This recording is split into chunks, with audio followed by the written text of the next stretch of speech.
Yeah, DB. Oh, just cleaning out the deadwood. Okay. Look, Mr. Cannell, I just can't afford to be without work right now, not even for a day. I've got a mother and 2 kid sisters. More good luck telegrams. Well, you know how it is. I've just got to keep on working, see? Sorry, sister. I was sent down here to clean house. I told you I can't use your column anymore. It's lavender and no lace. Send those other people in. I'll tell you what I'll do. I get $30 a week. I'll take 25, 20 if necessary. I'll do anything you say. It isn't the money. We're after circulation. What we need is fireworks. People who can hit with sledgehammers. Start arguments. Oh, I can do that. I know this town inside out. Oh, give me a chance, All please. right, come in. Cashier's got your check. Who are these people? Gibbs, Furley, Cunningham, Giles. Hey, you sister. Don't forget to get out your last column before you pick up your check.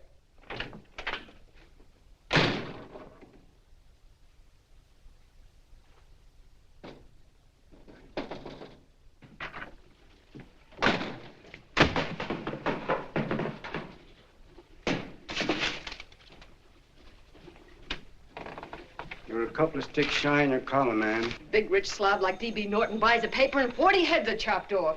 Did you get it, too? Yeah. You too? Oh, Joe. Oh, I'm sorry, darling. Why don't we tear the building down? Before you do, Ann, perhaps you'd better finish this column. Yeah, lavender and old lace. Wait, Joe. Wait. Wants fireworks, huh? Okay.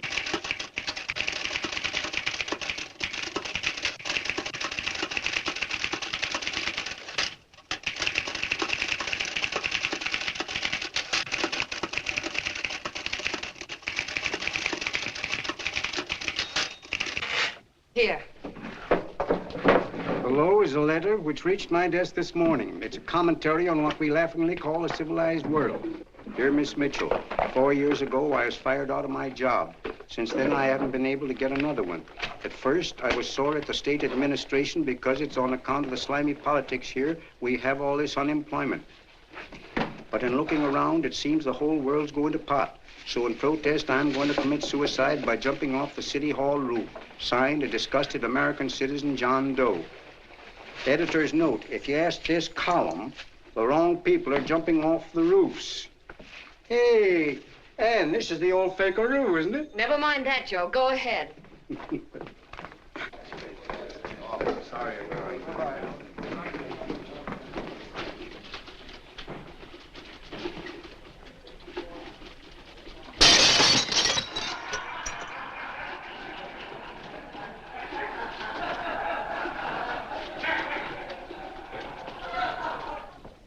And it's because of the slimy politics that we have all this unemployment here.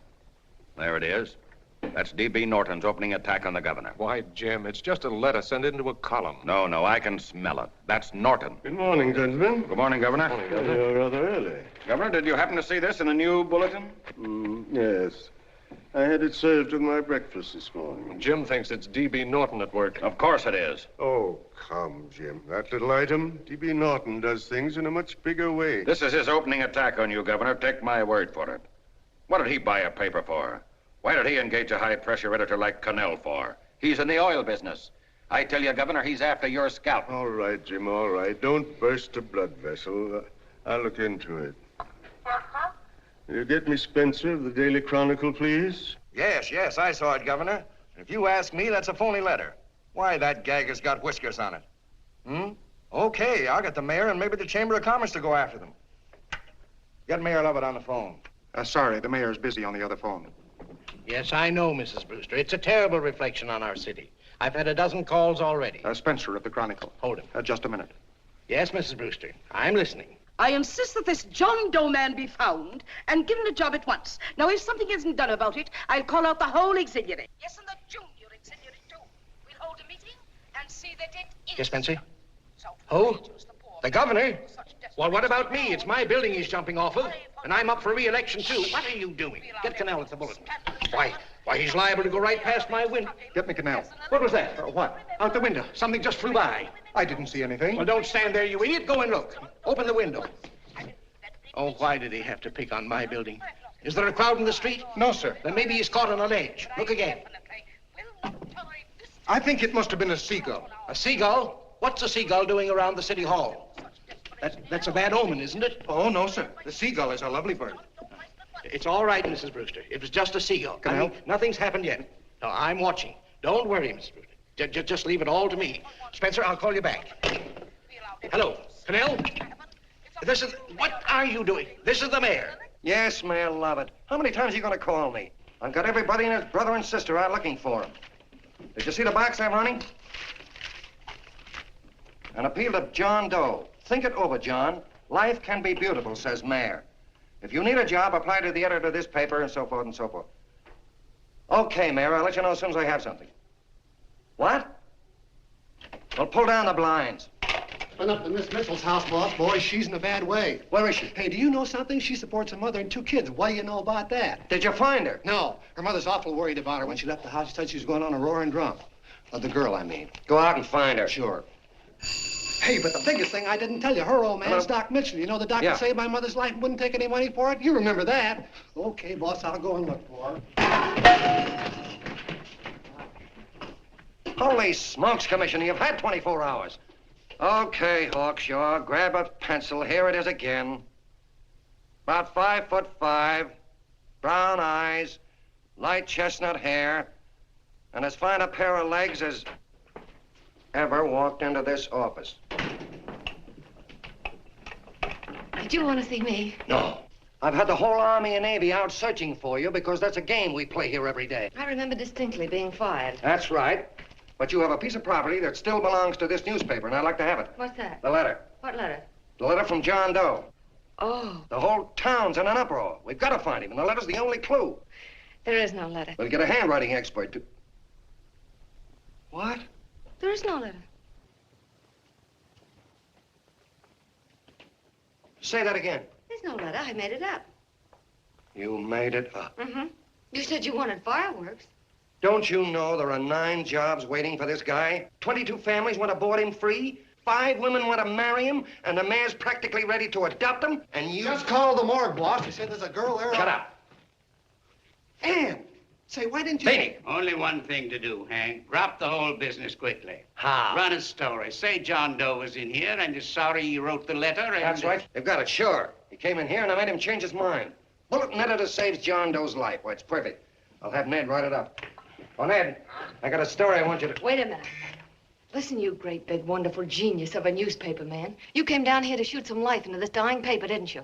Well, the whole town's curious about John Doe, and boom, just like that, you're going to bury him. There's enough circulation in that man to start a shortage in the ink market. In what man? John Doe. What John Doe? John Doe, the one I made up.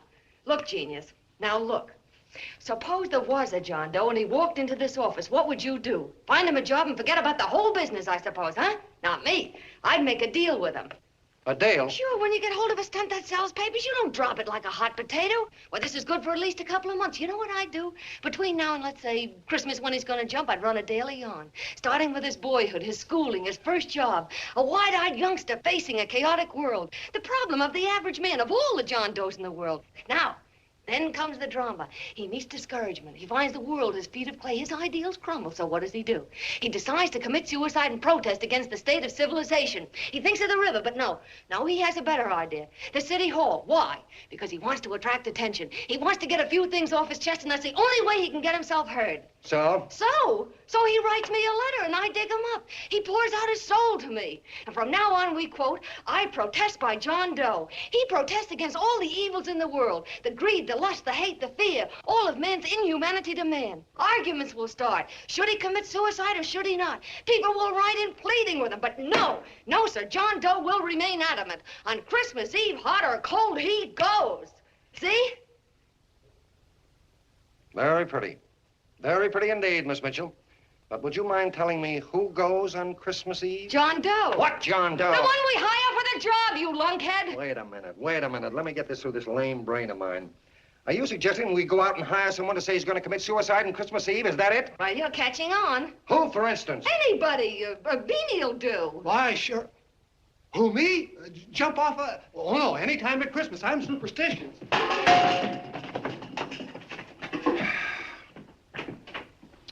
Miss Mitchell, do me a favor. Will you go on out and get married and have a lot of babies, but Stay out of newspaper business. Better get that story in, Hank. It's getting late. You're supposed to be a smart guy. If it was raining $100 bills, you'd be out looking for a dime you lost someplace. Holy smokes, wasting my time listening to this mad woman. Look, Chief, look at the Chronicle is running on John Doe. They say it's a fake. Why, the no good, the John Doe story, amateur journalism. It's palpably phony. It's a wonder anyone is taking it serious.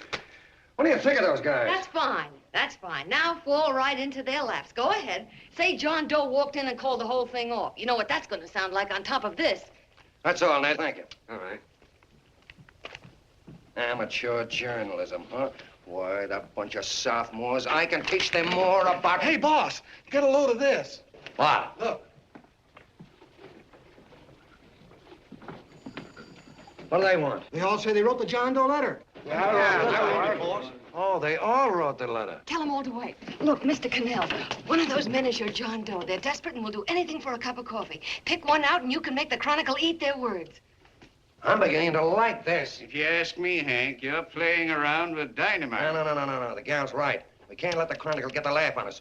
We've got to produce a John Doe now. Amateur journalism, huh? I'll show those guys. Sure, and there's no reason for them to find out the truth either, because naturally, I won't say anything.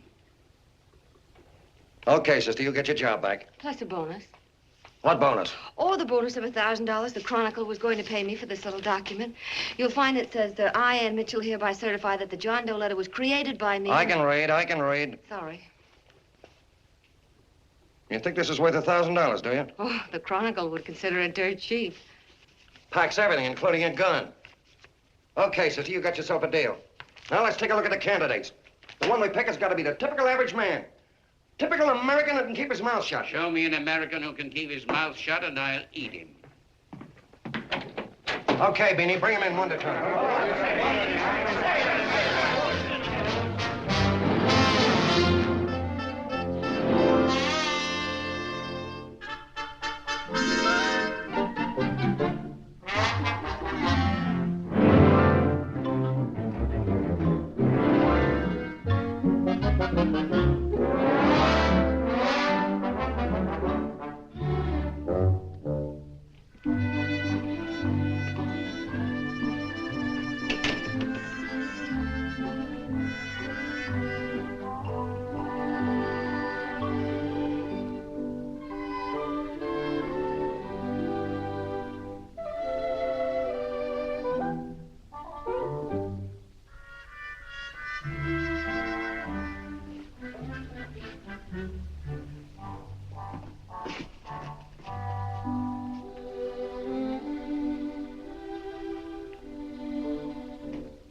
Did you write that letter to Miss Mitchell?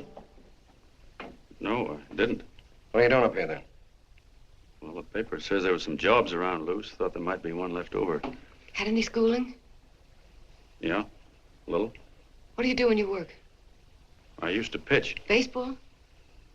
Yeah, so my wing went bad. Where'd you play? Bush leagues, mostly. How about family? Got any family? No. Oh, just traveling through, huh? Yeah, me and a friend of mine. He's outside. Looks all right. It's perfect, a baseball player. What could be more American? Wish he had a family, though. Be less complicated without a family. Look at that face, it's wonderful. They'll believe him. Come on. What's your name? Willoughby. John Willoughby. Long John Willoughby, they called me in baseball. Would you like to make some money? Yeah, maybe. Would you be willing to say you wrote that letter and stick by it? I get the idea. Yeah, maybe. That's our man. He's made to order. I don't know. He don't seem like the kind of a guy that'd fall in line. When you're desperate for money, you do a lot of things, Mr. Cannell. He's our man, I tell you. He's fainted. Get the water quickly. Hurry up, Pop.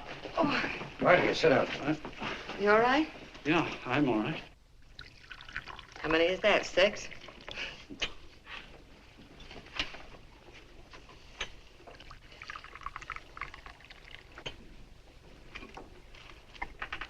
Pretty hungry, weren't you?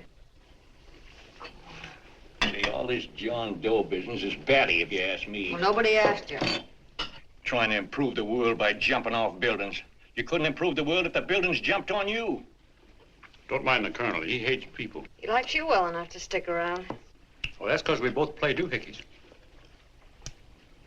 I met him in a boxcar a couple of years ago. I was fooling around with my harmonica, and he comes over and joins in. I haven't been able to shake him since.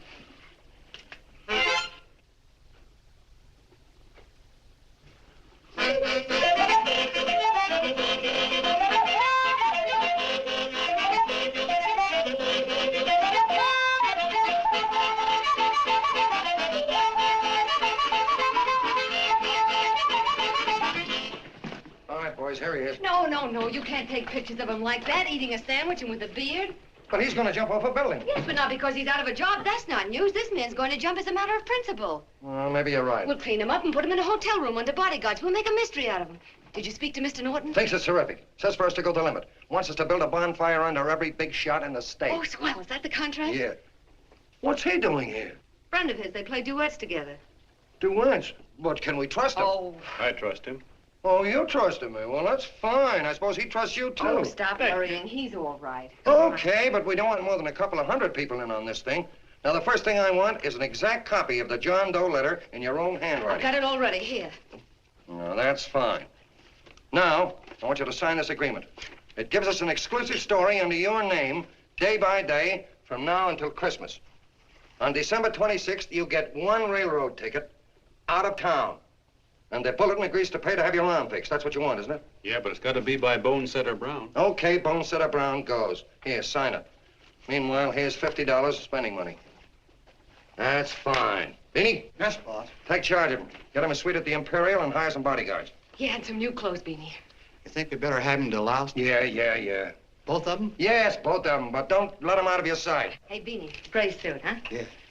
Okay, fellas.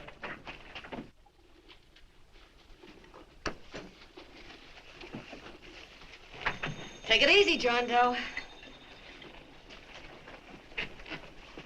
And you start pounding that typewriter. Oh, boy, this is terrific. No responsibilities on our part, just statements from John Doe, and we can blast our heads off. Before you pop too many buttons, don't forget to make out that check for 1,000. Okay, fellas, now, let me see. You sit outside the door. Nobody comes in, see? You two fellas sit in here. Hey, pretty nifty, huh? You ain't gonna get me to stay here. Sure you are. No, sir. That spot under the bridge where we slept last night's good enough for me. Say, what'll I do with this baggage? Go stick him in the bedroom. Give me mine. I ain't staying. You know, we were headed for the Columbia River country before all this John Doe business came up. You remember that, don't you? Sure, I remember. Say, your ears popped coming up in the elevator. Mine did. All along, John. I tell you, it's no good. You're gonna get used to a lot of stuff that's gonna wreck you. Why, that $50 in your pocket's beginning to show up on you already. And don't pull that on me, neither. Stop worrying, Colonel. I'm going to get my arm fixed out of this. Hey, here's some cigars the boss sent us. Have one. Hey, Help cigars. yourself. No.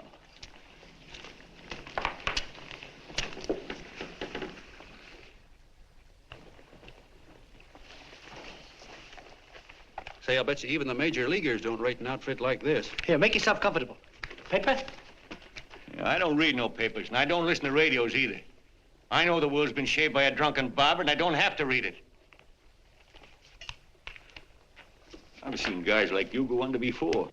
Guys that never had a worry. Then they got a hold of some dough and went goofy. The first thing that happens to a guy... Hey, did you get a load of the bedroom? No. The first thing that happens to a guy like that, he starts wanting to go into restaurants and sit down at a table and eat salads and cupcakes and tea. Boy, what that kind of food does to your system.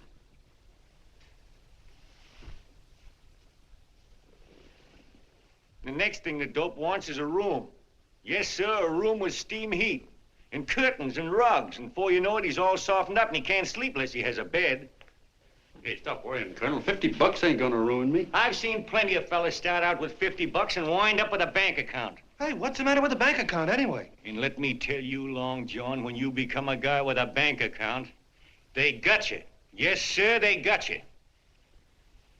Who's got him? The helots. Who? Hey, there's the City Hall tower I was supposed to jump off of. It's even higher than this.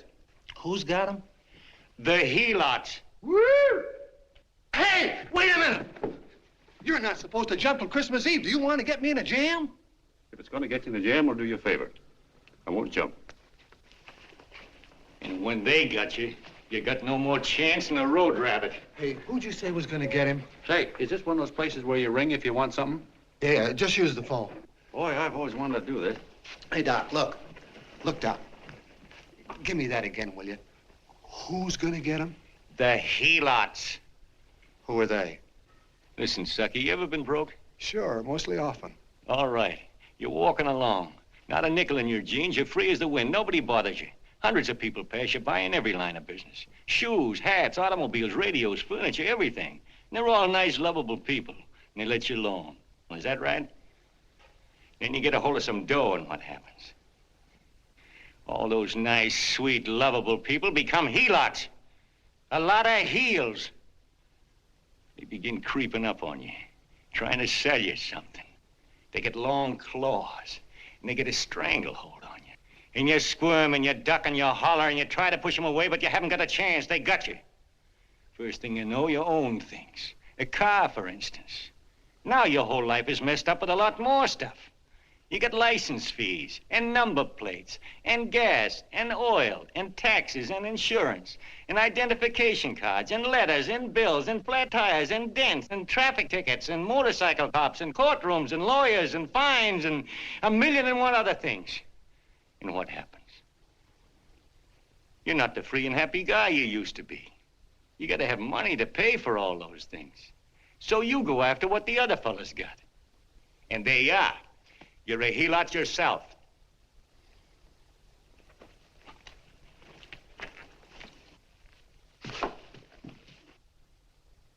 You win, Colonel. Here, take the 50. Go out and get rid of it. You bet I will, just as fast as I can. I'm gonna get some canned goods, a fishing rod, and the rest I'm gonna give away. Give away? Hey, get me a pitcher's glove. I gotta get some practice. Say, he's giving it away. I'm gonna get me some of that. Hey, come back here, you helot. Will you send up 5 hamburgers with all the trimmings, 5 chocolate ice cream sodas, and 5 pieces of apple pie? No, apple with cheese. Yeah, thanks.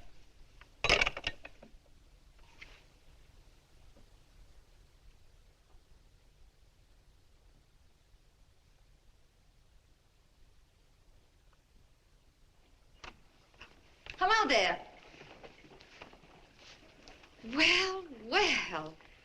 If it isn't the man about town. All set, Miss Ann. Oh, yes. Let's go. Let's see, we want some action in these pictures. Action? That's good. No. This man's going to jump off a roof. Oh. Here, wait a minute. Let me comb your hair. Sit down. There, that's better.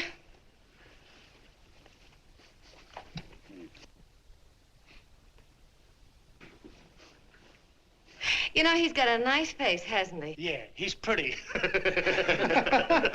Here, sit down. Quiet, egghead. All right, now a serious expression. Can't. I'm feeling too good. Oh, come on now. This is serious. You're a man disgusted with all of civilization. With all of it? Yes, you're sore at the world. Come on now. Oh, crabby guy, huh? Yeah. No.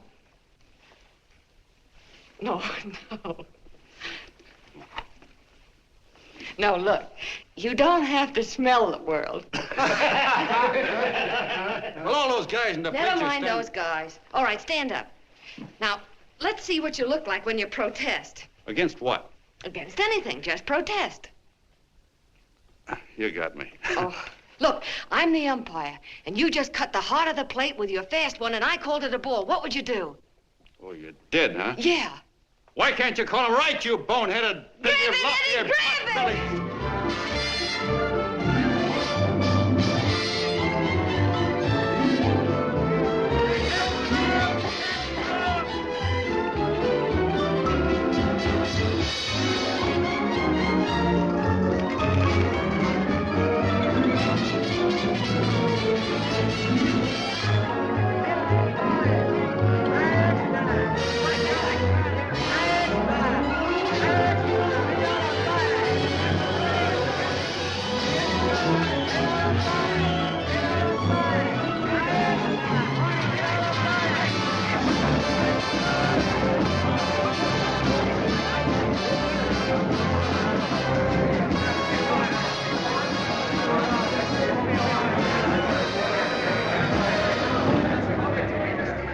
don't care whose picture they're publishing.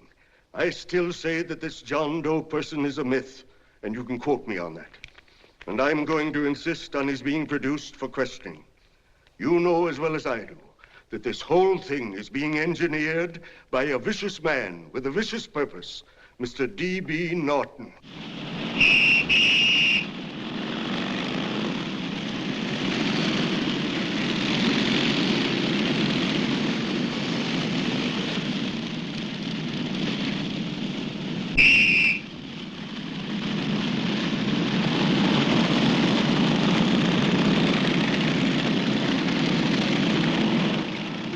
And Miss Mitchell are at the house, sir. Oh, they are?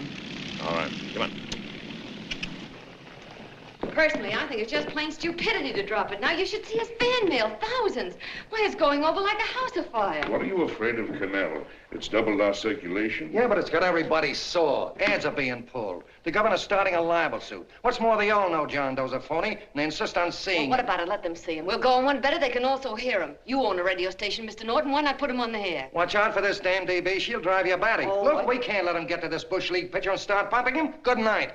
Now, tell him what that screwball might do. I walk in yesterday, here he is, standing on a table with a fishing pole, fly casting. Take my advice and get him out of town before this thing explodes in our faces. If you do, Mr. Norton, you're just as much of a dumb cluck as he is. Excuse me. No, you got yourself a meal ticket and you hate to Sure, let go. it's a meal ticket for me, I admit it, but it's also a windfall for somebody like Mr. Norton who's trying to crash national politics. That's what you bought the newspaper for, isn't it? You want to reach a lot of people, don't you?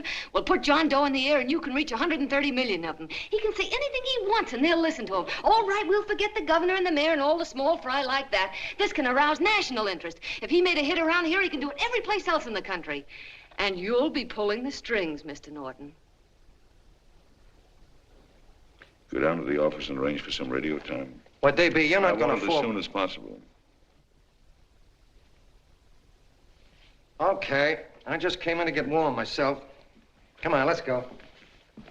Don't you go. I want to talk to you.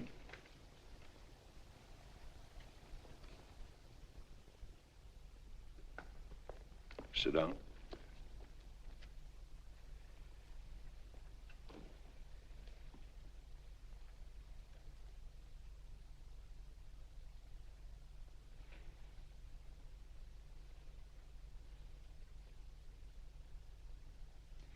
Hey, this John Doe idea was yours, huh? Yes, sir.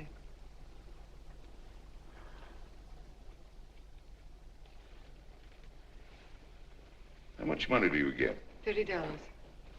$30. Well, what are you after? I mean, what do you want? A journalistic career? Money.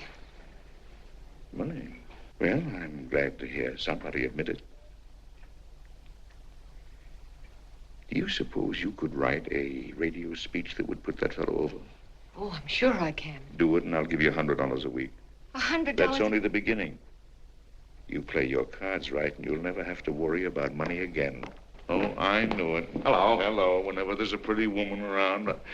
This is my nephew, Ted Sheldon, Miss Mitchell. How do you do? How do you do? All right, Casanova, I'll give you a break. See that Miss Mitchell gets a car to take her home. Always reading my mind, aren't you? Thank you very much for everything. And Miss Mitchell, I think from now on you'd better work directly with me. Yes, sir.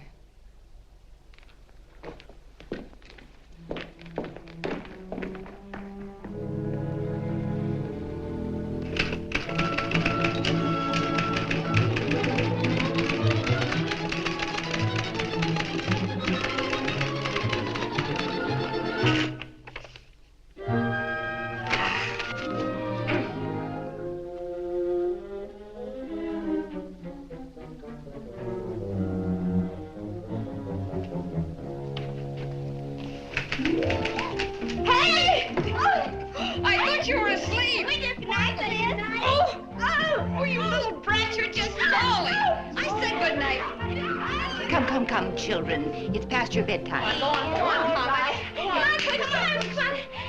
Come on. Now, keep Booch off the bed. Fork through me. I'm done. I'll never get this speech right. Oh, yes, you will, Ann, dear. You're very clever. Yeah, I know. What are you looking for? Your purse. I need $10. What for? I gave you 50 just the other day. Yes, I know, dear, but Mrs. Burke had her baby yesterday. 9 pounds. And there wasn't a thing in the house. And then the community chest lady came. And the 50's all gone, huh? Who's the 10 for? The Websters. The Websters. You remember those lovely people your father used to take care of. I thought I'd buy them some groceries. Oh, Anne, dear, it's a shame those You're poor... marvelous, Ma. You're just like Father used to be. Do you realize a couple of weeks ago we didn't have enough to eat ourselves? Well, yes, I know, dear, but these people are in such need. And we have plenty now. If you're thinking of that $1,000, forget it. It's practically all gone. We owed everybody in town. Now, you just got to stop giving all your money away. Oh, Anne, dear. Oh, I'm sorry, Ma. Oh, don't pay any attention to me. I guess I'm just upset about all this. Gee whiz, here I am with a great opportunity to get somewhere, to give us security for once in our lives, and I'm stuck. If I could put this over, your Mrs. Burke can have 6 babies. You mean this speech you're writing? Yeah, I don't know. I simply can't get it to gel. I created somebody who's going to give up his life for a principle. Hundreds of thousands of people are going to listen to him over the radio. And unless he says something that's sensational, it's just no good. Well, honey, of course, I don't know what kind of a speech you're trying to write, but judging from the samples I've read, I don't think anybody will listen. What? Darling, there's so many complaining political speeches. People are tired of hearing nothing but doom and despair on the radio. If you're going to have him say anything, why don't you let him say something simple and real, something with hope in it? If your father were alive, he'd know what to say. Oh, yeah. Father certainly would. Wait a minute.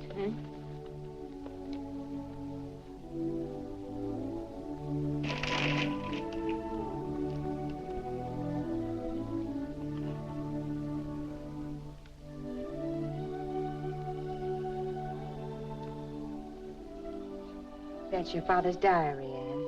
Father's... I never knew he had a diary. There's enough in it for 100 speeches.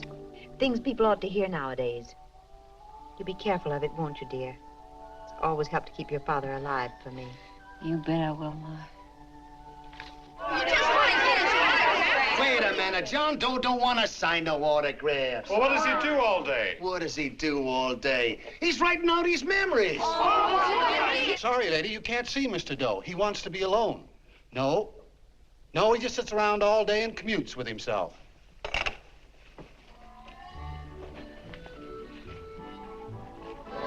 Oh!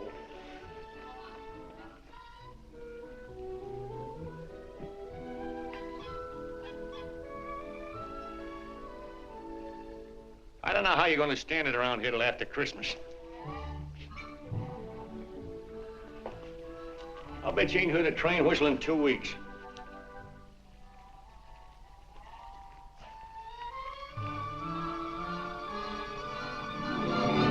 Steve, right!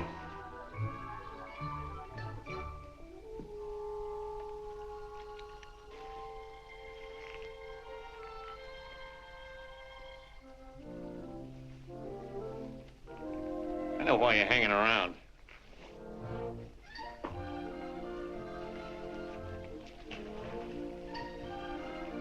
You're stuck on the girl. That's all a guy needs is to get hooked up with a woman.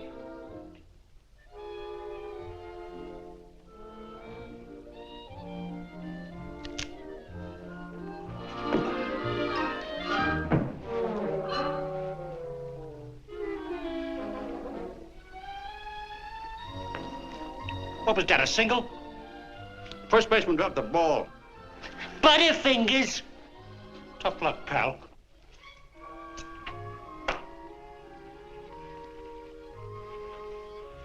Guy has a woman on his hands. First thing he knows, his life is balled up with a lot more things. Furniture and...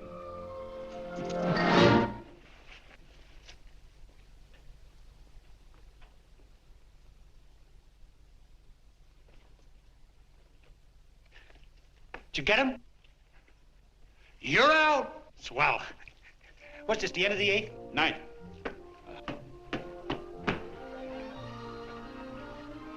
Hey, Beanie, there's a couple of mugs from the Chronicle snooping around out here. Huh. Come on, Angel Face. Gangway. What's the score, Angel Face? 3-2, off paper. Gee, that's great.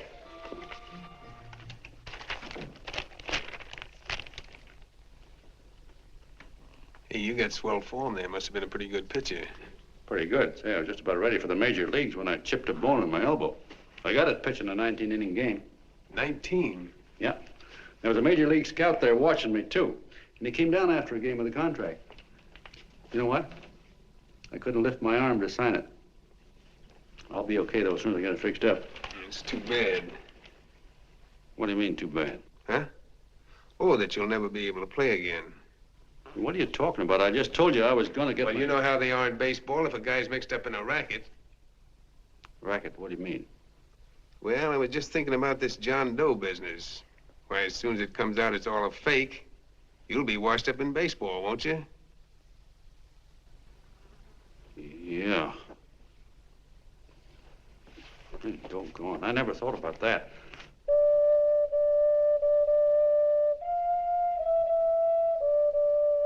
Gosh. And another thing, what about all the kids in the country? The kids that idolize ball players. What are they gonna think about you? Yeah. Hey, Colonel. Did you hear that? I gotta figure some way out of this thing. Elevators are still running. I know one way you can do it. How? Well, when you get up there on the radio, all you have to do is to say the whole thing's a frame-up. Make your hero sure as you're born. Yeah, but how am I gonna get my arm fixed? Well, that's a cinch. I know somebody that'll give you $5,000 just to get up on the radio and tell the truth. $5,000? Yeah, $5,000, and he gets it right away. You don't have to wait till Christmas. Look out, Long John. They're closing in on you. Say, who's putting up this dough? Fellow runs the Chronicle. Here's the speech you make, and it's all written out for you. $5,000. Holy mackerel, I can see the helots coming, the whole army of them. It's on the level.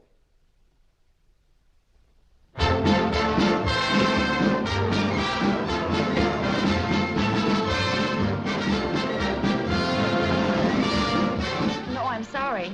Tickets for the broadcast are all gone. Phone the bulletin. Sorry, no more tickets left.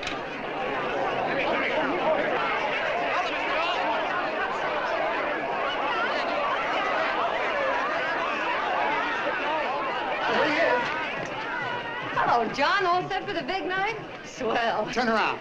One moment. Now stand still. Hold it, Mr. Doe. Hold it. Big smile, Mr. Doe. That's swell. Okay, Jeannie, that's All right, all. Take stand him here. out. Come on, let's Now, look, John, here's the speech. It's in caps and double spaced. You won't have any trouble reading it. Not nervous, are you? No. Of course not. He wouldn't be. Who? John Doe, the one in there. Hey, don't let your knees rattle. It picks up on the mic. Oh, Beanie, you needn't be nervous, John. All you have to remember is to be sincere. Pick up that phone, Miss Mitchell. It's for you. Okay. Hello? Yes, Mother. Oh, thank you, darling. Oh, there he is, the poor dear man. Oh, good luck to you, Mr. Doe. We want you to know that we're all for you. The girls all decided that you're not to jump off any roof at all. Even if we have to we'll stop it. You got the speech I gave you? Yeah. Now, look. I'll give this money to the colonel just as soon as you get started. We'll have a car waiting at the side entrance for you. Okay. How'd you get in here? Huh? Oh, I just came in to wish him Come luck. on, out.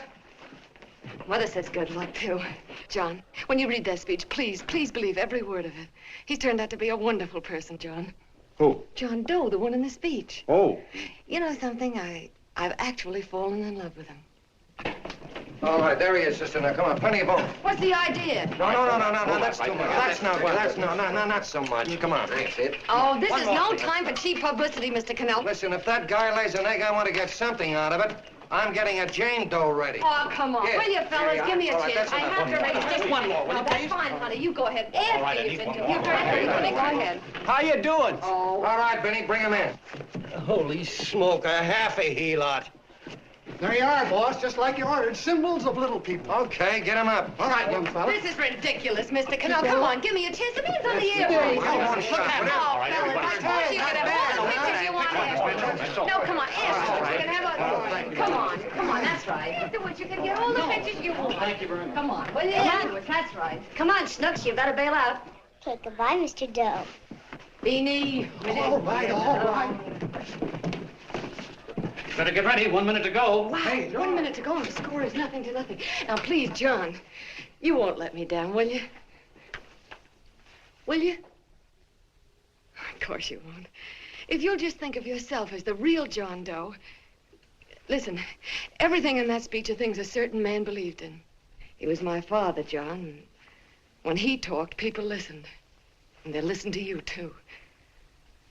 Funny. You know what my mother said the other night?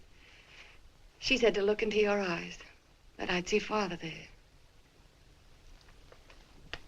Hey, what do you say? Okay, we're coming. Come on. Now, listen, John, you're a pitcher. Now get in there and pitch. Good luck. Give him room, let him through. Come on.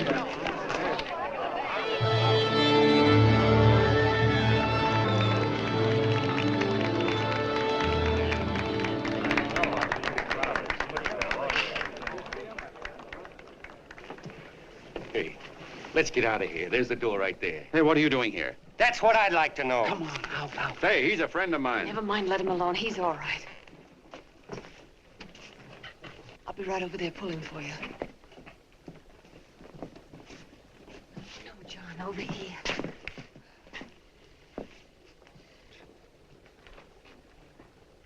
Stand by.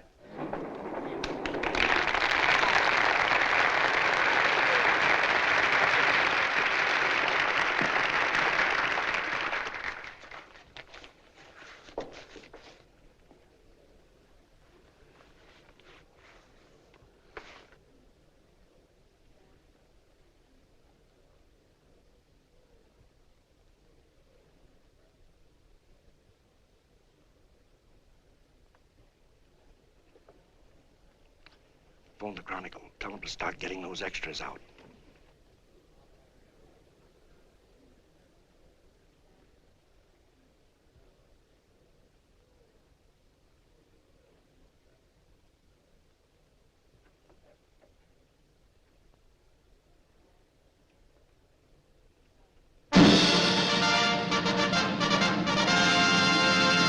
And good evening, ladies and gentlemen. This is Kenneth Fry speaking for the New Bulletin. Tonight we give you something entirely new and different. Standing beside me is the young man who has declared publicly that on Christmas Eve he intends to commit suicide, giving as his reason, quote, "I protest against the state of civilization," end quote. Ladies and gentlemen, the New Bulletin takes pleasure in presenting the man who is fast becoming the most talked of person in the whole country, John Doe.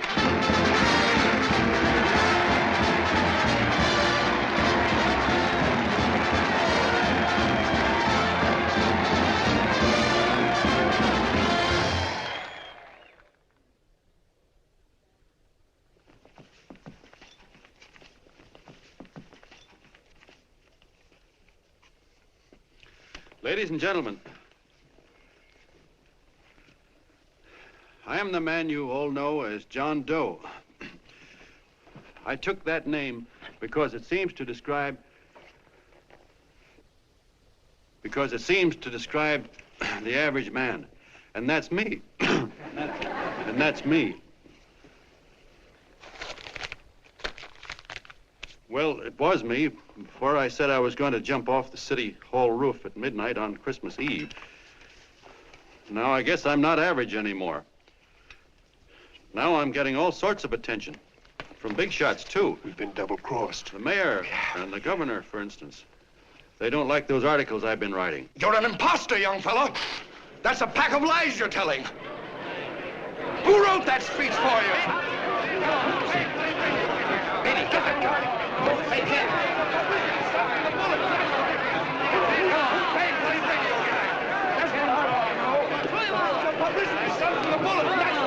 Spencer.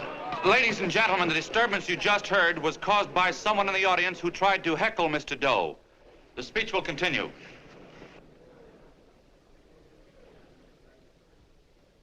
Well, people like the governor and that fellow there can stop worrying.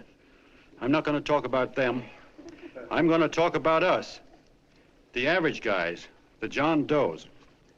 If anybody should ask you what the average John Doe is like, you couldn't tell him because he's a million and one things. He's Mr. Big and Mr. Small.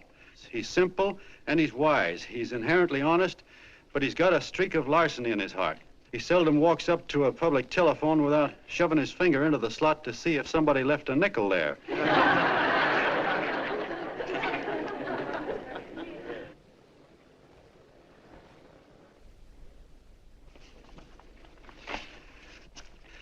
He's the man the ads are written for. He's a feller everybody sells things to. He's Joe Dokes, the world's greatest stooge and the world's greatest strength.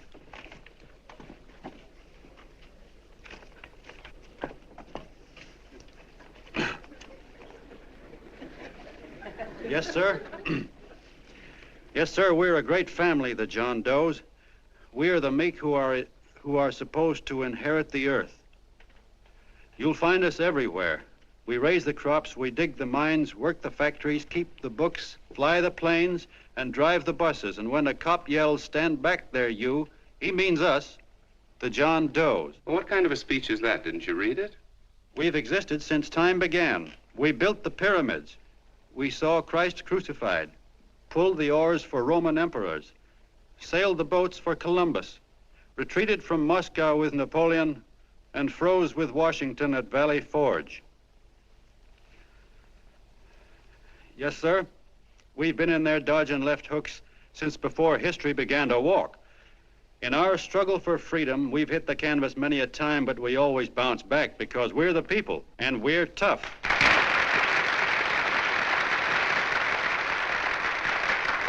They've started a lot of talk about free people going soft, that we can't take it. That's a lot of hooey. A free people can beat the world at anything, from war to tiddlywinks, if we all pull in the same direction.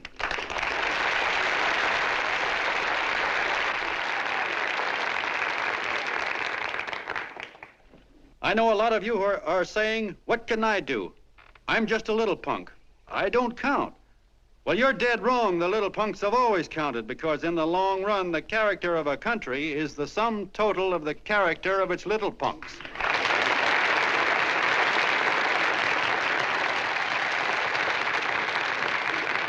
But we've all got to get in there and pitch. We can't win the old ball game unless we have teamwork. And that's where every John Doe comes in. It's up to him to get together with his teammate. And your teammate, my friends, is the guy next door to you. Your neighbor. He's a terribly important guy, that guy next door. You're going to need him, and he's going to need you, so look him up. If he's sick, call on him. If he's hungry, feed him.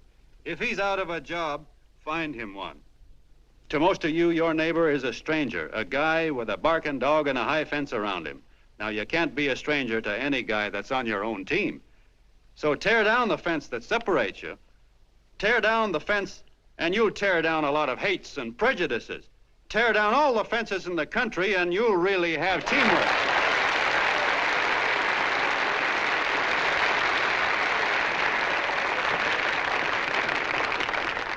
I know a lot of you are saying to yourselves, he's asking for a miracle to happen. He's expecting people to change all of a sudden. Well, you're wrong. It's no miracle. It's no miracle because I see it happen once every year, and so do you, at Christmas time. There's something swell about the spirit of Christmas, to see what it does to people, all kinds of people. Now, why can't that spirit, that same warm Christmas spirit, last the whole year round? Gosh, if it ever did, if each and every John Doe would make that spirit last 365 days out of the year, we'd develop such a strength, we'd create such a tidal wave of goodwill that no human force could stand against it. Yes, sir, my friends, the meek can only inherit the earth when the John Does start loving their neighbors. You better start right now. Don't wait till the game is called on account of darkness. Wake up, John Doe. You're the hope of the world.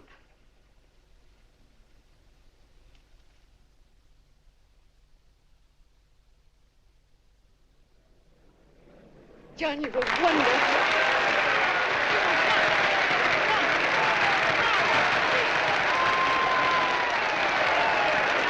Let's get out of here. Now you're talking.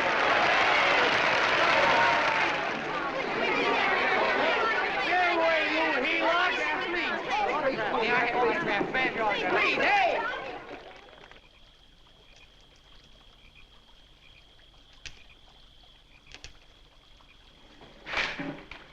I knew you'd wake up sooner or later.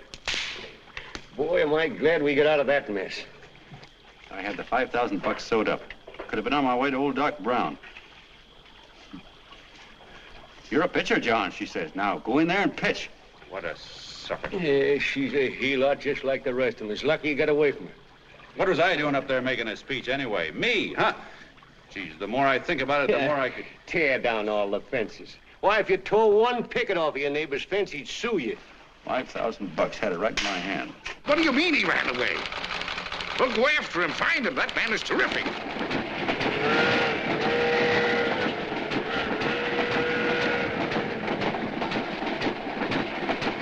Columbia River, here we come.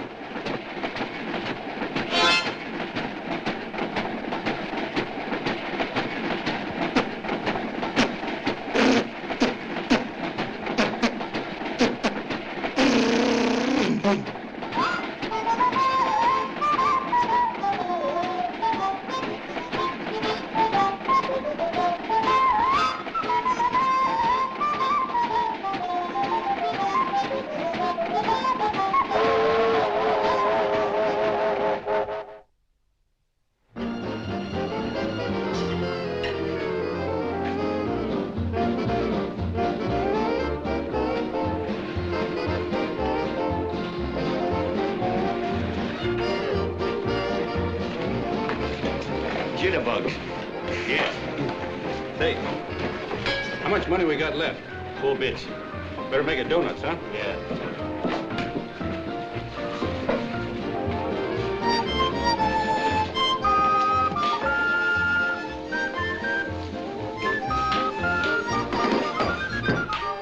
What'll it be, gents? Have you got a couple of steaks about that big and about that thick? Yeah, with hash brown potatoes and tomatoes and apple pie and ice cream and coffee. And donuts, I know. Hey, Ma, Seekers, a pair. Fingers a pair coming up. Glad he took the tea out of that.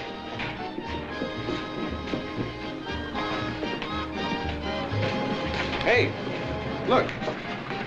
Join the John Doe Club. John Doe Club.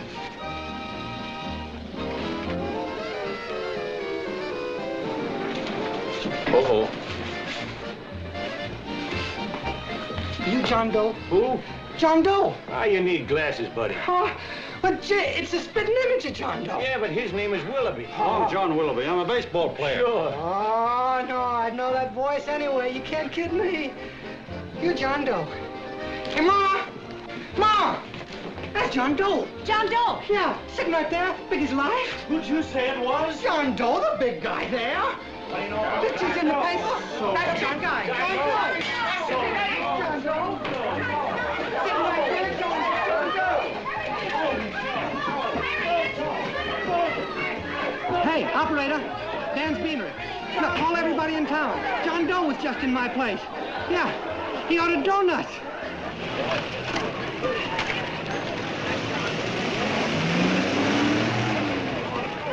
John Doe. Let's see John Doe.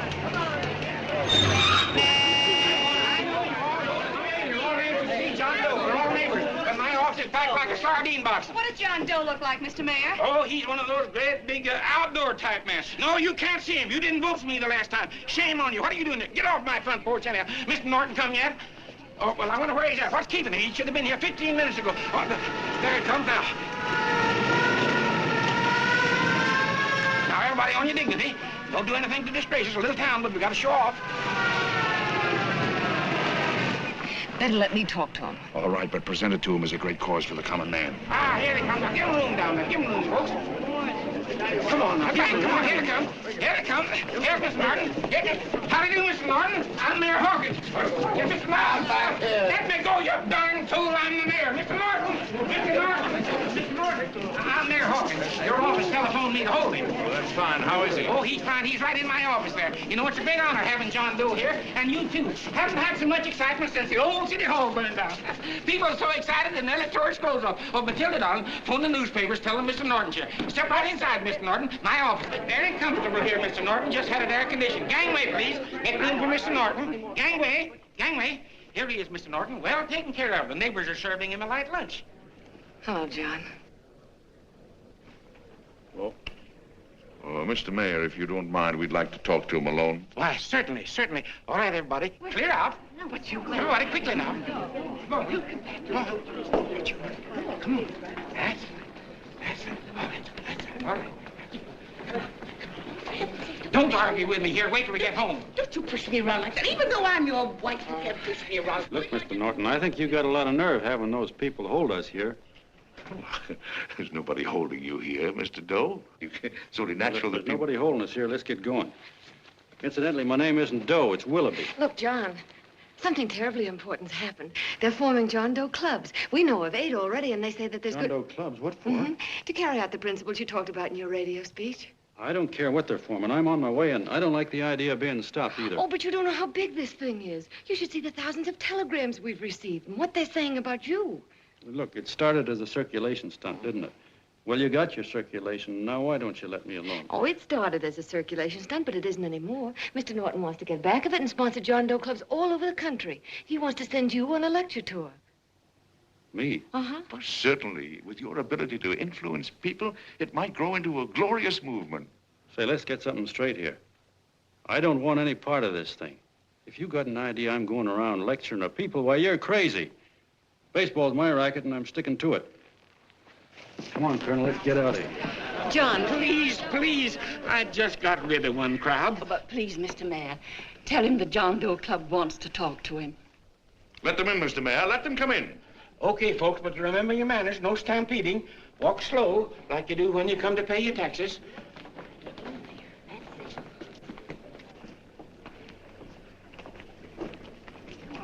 Okay. All right, give me a chance. Come right in.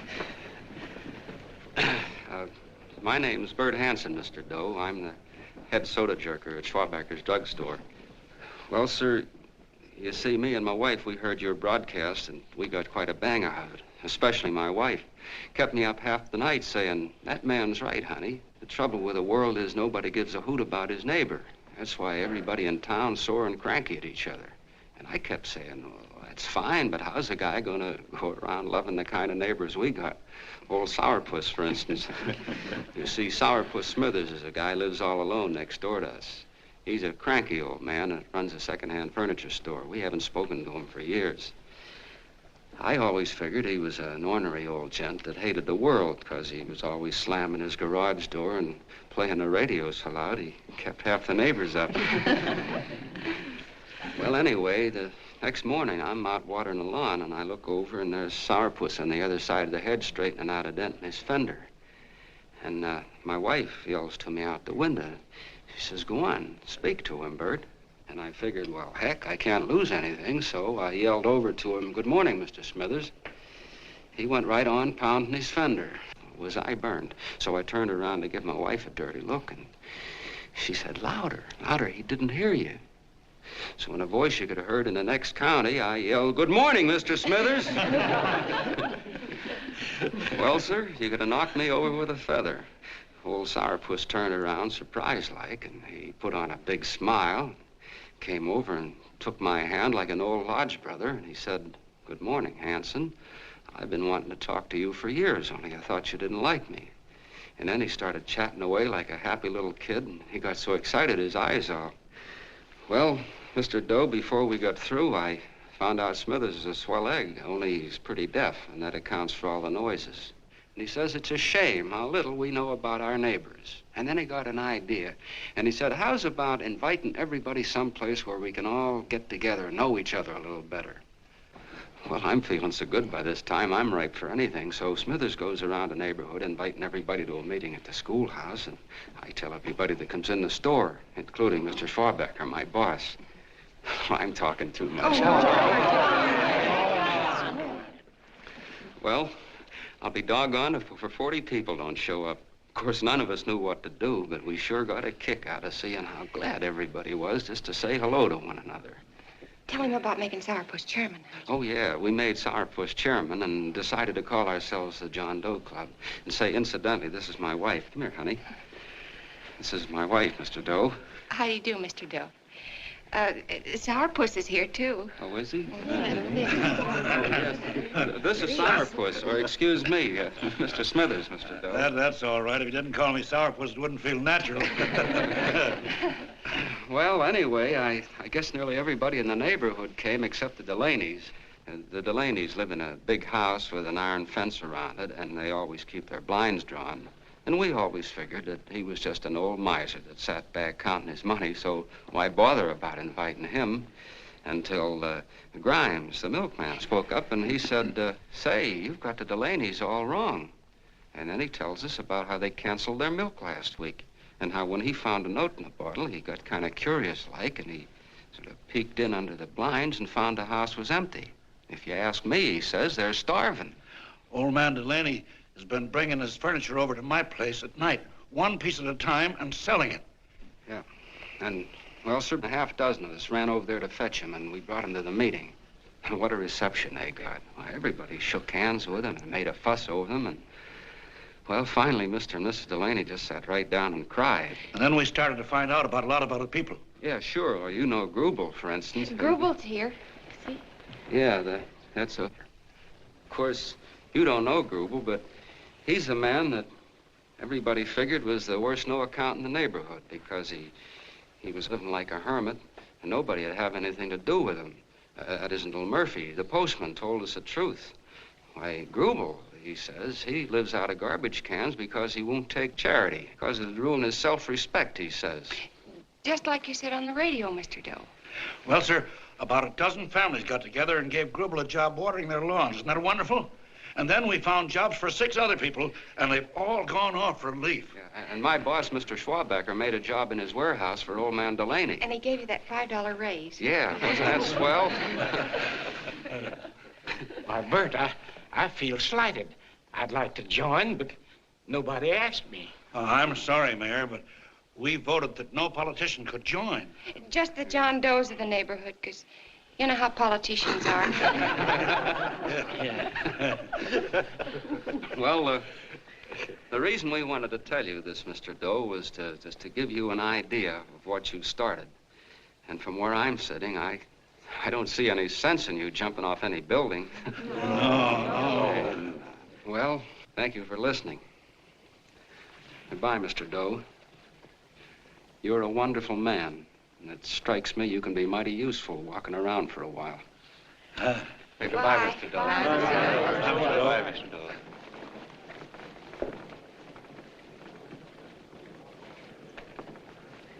I'm Mrs. Delaney, Mr. Doe. And God bless you, my boy.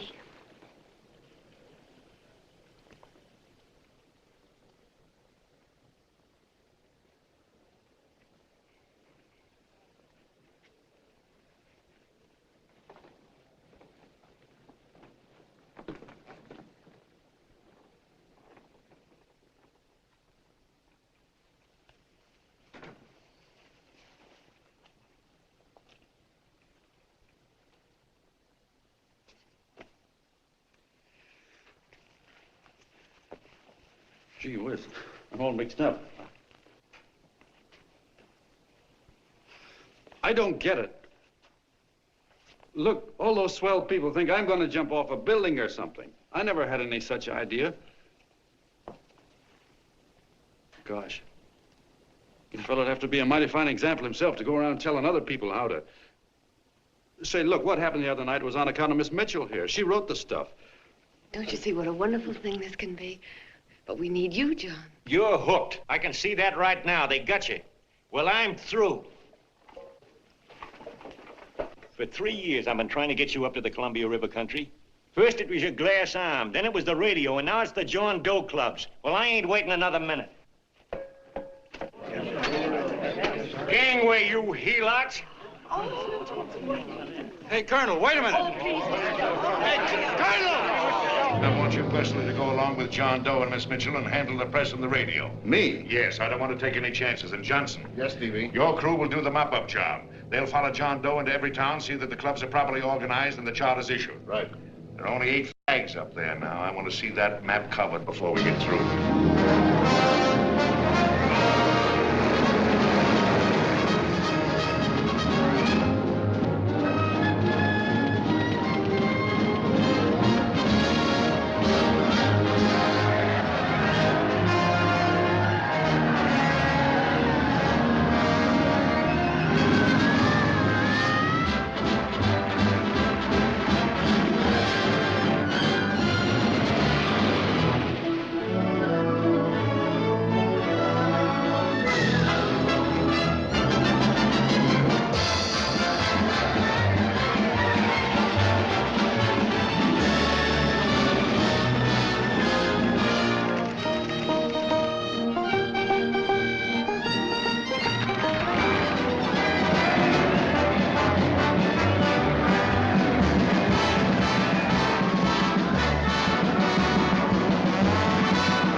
like wildfire.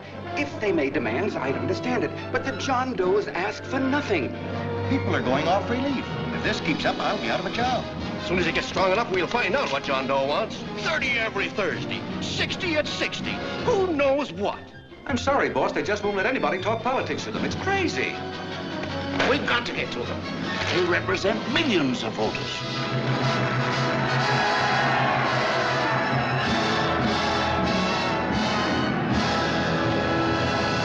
I tell you, ladies and gentlemen, this thing has been nothing short of a prairie fire.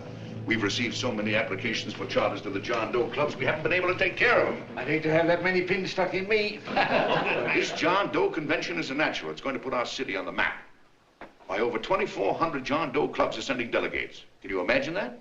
You, Mr. Mayor, will be the official host. You will make the arrangements for decorating the city, parades, and a reception for John Doe when he gets home. And don't wear your high hat. No high hat? No high hat. And from you, Cannell, I want a special John Doe edition every day until the convention is over. And now, if you will, please step into the outer office and look your prettiest because there are photographers there to take pictures of this committee. Don't worry, D.B. Everything will be taken care of. Isn't it all too wonderful? Gather down here tonight, school down here tonight. Oh, Mr. Mayor, would you step down in front row, please? You ladies get close to him. That's it. Well, I don't get it. Get what? Look, D.B., I'm supposed to know my way around. This John Doe movement has cost you a fortune. Now, this convention is going to cost plenty. Well? Well, I'm stuck with 2 and 2, and I'm a sucker if I can make 4 out of it. Where do you come in? You'll have the satisfaction of knowing that my money has been spent for a worthy cause. I see. I better stick to running the paper, huh? I think maybe you better had. And Cannell, I'd like to have the John Doe contract, all the receipts for the money we advanced him, and the letter Miss Mitchell wrote, for which I gave her $1,000. Yes, sure. Well, we leave for the airport, half an hour. Is that Johnny boy's room? Better hustle him up. He'll be ready on time. He's packing now. Ah, good. Did you see his picture on the cover of Time? Yeah. I gotta give you credit, Annie girl. I've handled a good many big promotions in my time. Everything from a World's Fair to a channel swimmer. But this one has certainly got me spinning. And now a John Doe convention. Wow. Say, if you could only get him to jump off the City Hall roof on Christmas Eve, I'd guarantee you 500,000 people there. Charlie. Hmm? What do you make of him? Oh, Johnny boy? Well, I don't know what angle you want, but I'll give it to you quick. Number 1, he's got great yokel appeal, but he's a nice guy. Number 2, he's beginning to believe he really wrote that original suicide letter that you made up. Number 3, he thinks that you're Joan of Arc or something. Yeah, I know. Number 4, well, you know what number 4 is. He's nuts about you. Yeah, it's running out of his ears. You left out number 5. We're all heels, me especially. Holy smoke. Come in.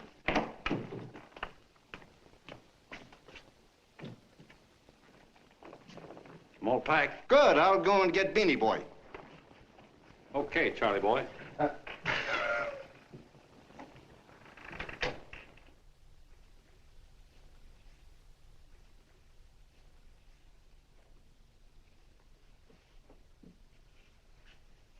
Can I help you pack?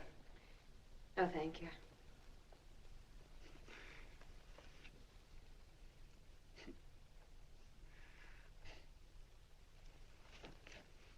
Do you care if I sit down out here? No.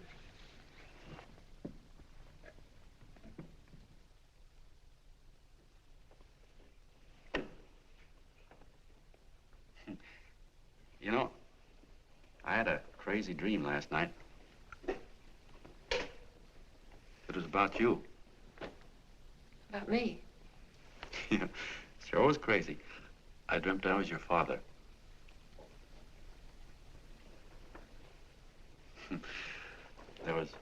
There was something I was trying to stop you from doing.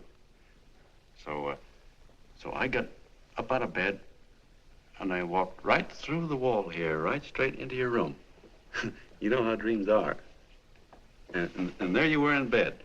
But you're a little girl, you know, about 10. And very pretty, too. So I shook you. And the moment you opened your eyes, you hopped out of bed and started running like the devil in your nightgown. You ran right out the window there, and you ran out over the tops of buildings and roofs and everything for miles. And I was chasing you. And all the time you were running, you kept growing bigger and bigger and bigger, and pretty soon you were as big as you are now, you know, grown up. And all the time I kept asking myself, what am I chasing her for? And I didn't know. Isn't that a hot one? Well, anyway, you ran into some place, and then I ran in after you, and when I got there you were getting married.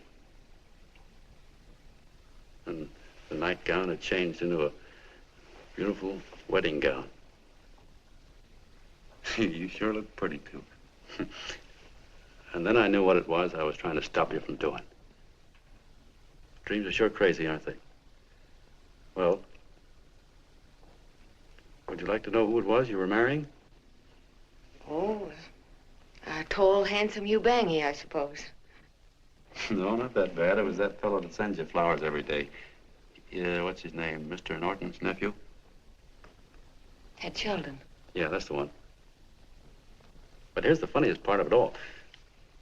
I was the fella up there doing the marrying, you know, the justice of peace or something. You were? I thought you were chasing me.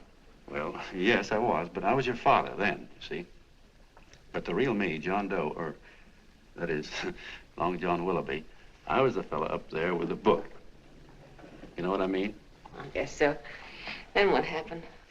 Well, I took you across my knee and I started spanking you. That is, I didn't do it. I mean, I did do it, but it wasn't me, you see. I was your father then. Well, I held you across my knee and I said, Annie, I won't allow you to marry a man that's just rich or that has his secretary send you flowers. The man you marry has got to swim rivers for you. He's got to climb high mountains for you. He's got to slay dragons for you. He's got to perform wonderful deeds for you. Yes, sir. And all the time, the guy up there, you know, with the book, me, just stood there nodding his head. And he said, go to it, Pop. Whack her one from me, because that's just the way I feel about it, too. So he said, come on down here and whack her yourself. So I came down and I whacked you a good one, see? Then he whacked you, and I whacked you another one, and we both started whacking you like... Well, if you're through whacking her, come on, let's get going. Okay, fellas, right in here. You go out the side entrance, there's a bunch of autograph seekers out front. We'll be down with the bags in a minute. Come on, don't make a government project out of this. Hi, Benny. When's our plane take off again? Couple of minutes. How many people do you think we've talked to already, outside the radio, I mean? Oh, I don't know. About 300,000. 300,000? What makes them do it, Ann? What makes them come and listen and get up their John Doe clubs the way they do? I've been trying to figure it out. Look, John, what we're handing them are platitudes, things they've heard 1,000,000 times. Love thy neighbor, clouds have silver linings, turn the other cheek. It's just a... Yeah, I heard them 1,000,000 times, too, but there you are. Maybe they're like me, just beginning to get an idea what those things mean. You know, I never thought much about people before. They were always just somebody to fill up the bleachers. And the only time I worried about them is when they didn't come in to see me pitch. You know, lately I've been watching them when I talk to them. I could see something in their faces. I could feel that they were hungry for something. You know what I mean? Maybe that's why they came. Maybe they're just lonely and wanted somebody to say hello to. I know how they feel. I've been lonely and hungry for something practically all my life.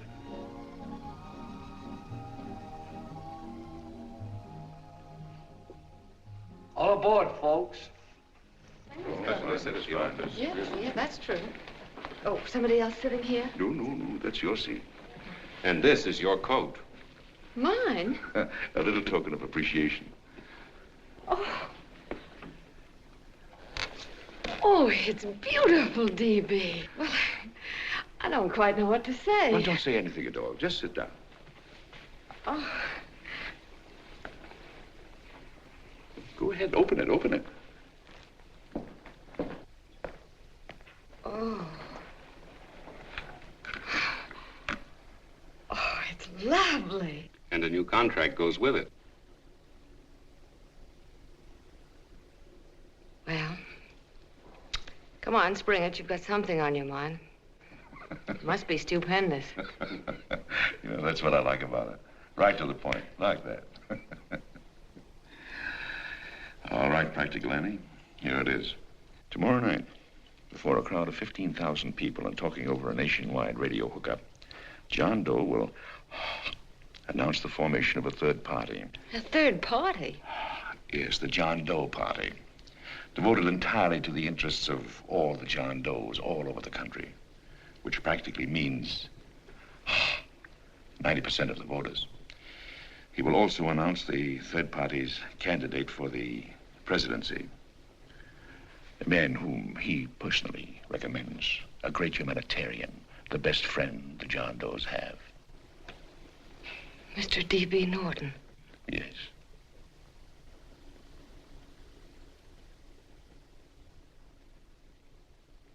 Wow.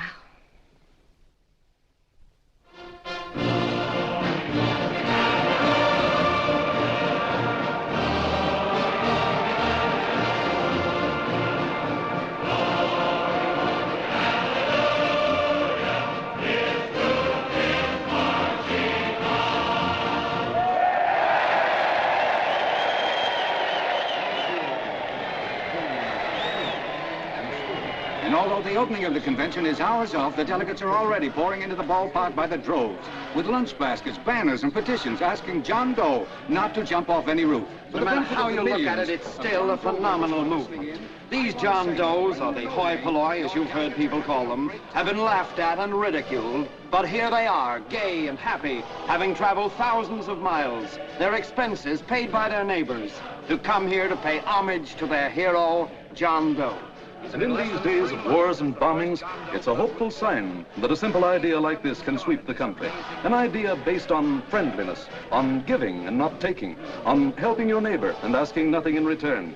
And if a thing like this can happen, don't let any of your grumbling friends tell you that humanity is falling apart.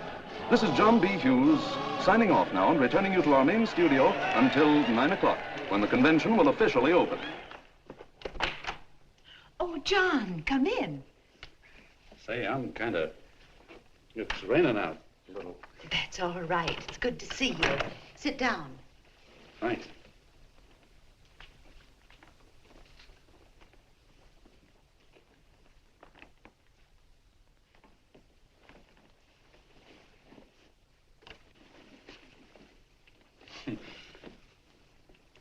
It's for Anne. Oh, how nice. Thank you very much. Flowers. I'm terribly sorry she isn't here. She isn't? No, she just left. I'm surprised you didn't run into her. She went over to Mr. Norton's house. Oh. Did you want to see her about something important? Yeah. Well, no, it'll wait. Say, he's a nice man, isn't he? Mr. Norton, I mean. He's done an awful lot for the...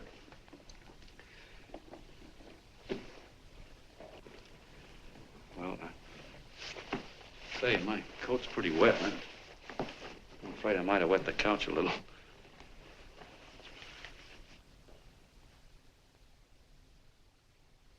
Well, I guess I'll see her at the convention later. Yes, of course. I'll see that she gets the flowers.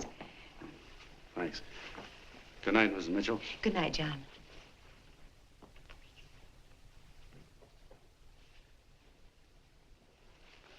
Say, Mrs. Mitchell, I'm kind of glad Anne isn't here. You see, I came over here hoping to see her alone, and kind of hoping I wouldn't, too, you know what I mean? There was something I wanted to talk to her about. But, well, it'll wait, I guess. Good night. Good night, John. Say, look, Mrs. Mitchell, have you ever been married? Oh, I'm sure you have. Gosh, that's pretty silly. I guess you must think I'm kind of batty. Well, I guess I'd better be going at that.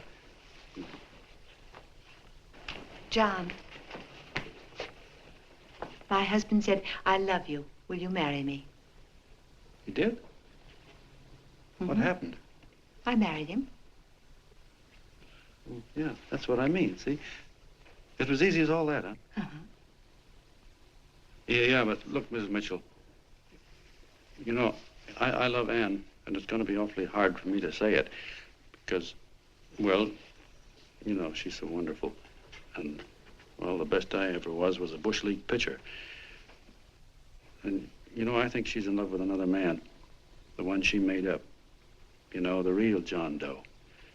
Well, that's pretty tough competition. I bet you he'd know how to say it all right.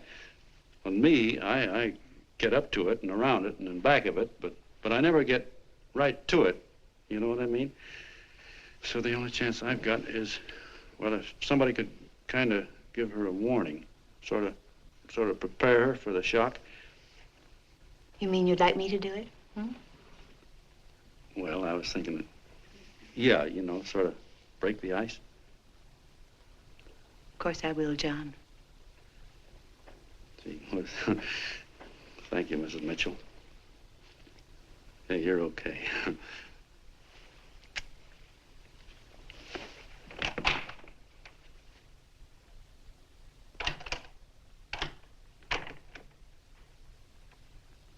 This John Doe meeting is going to be one of the biggest things that ever happened. Why, they're coming from all over. Trains, boxcars, wagons. Look out! Hello, bodyguards. Hey, had your dinner yet? No, Jeff? Oh, that's all right. Well, look, no, go ahead and have your dinner. Wait a minute, John.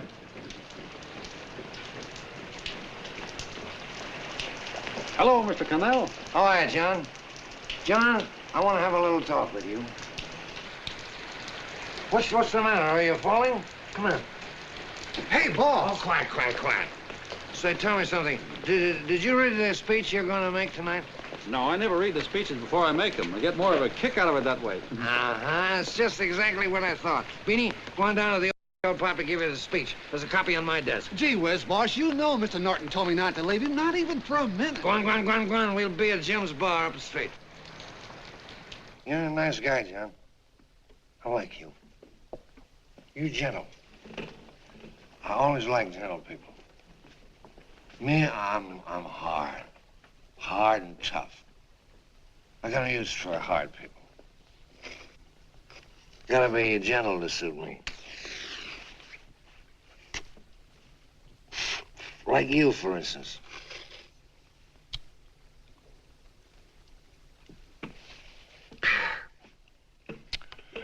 Yep, I'm hard. But you want to know something?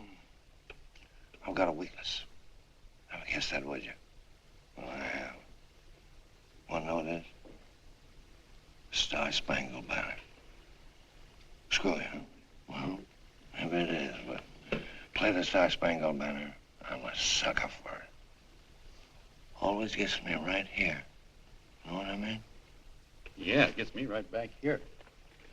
Oh, back there, huh? Well, every man to his own taste. You weren't old enough. You weren't old enough for the World War, were you, Jim? No, of course not. No, you must have been just kidding. I was just ripe and raring to go. You know what my old man did when I joined up? He joined up, too. Got to be a sergeant. And here's a kick for you. We were in the same outfit. Funny, huh? Hmm?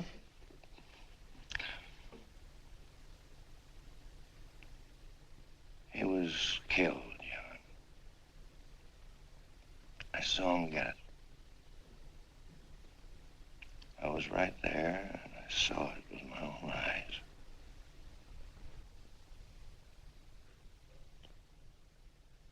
Me, I came out without a scratch. That is, excepting my ulcers.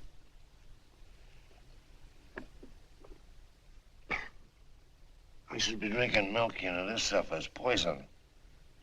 Hey, Tubby. Yes, Mr. Connell? What do you say, huh? All right.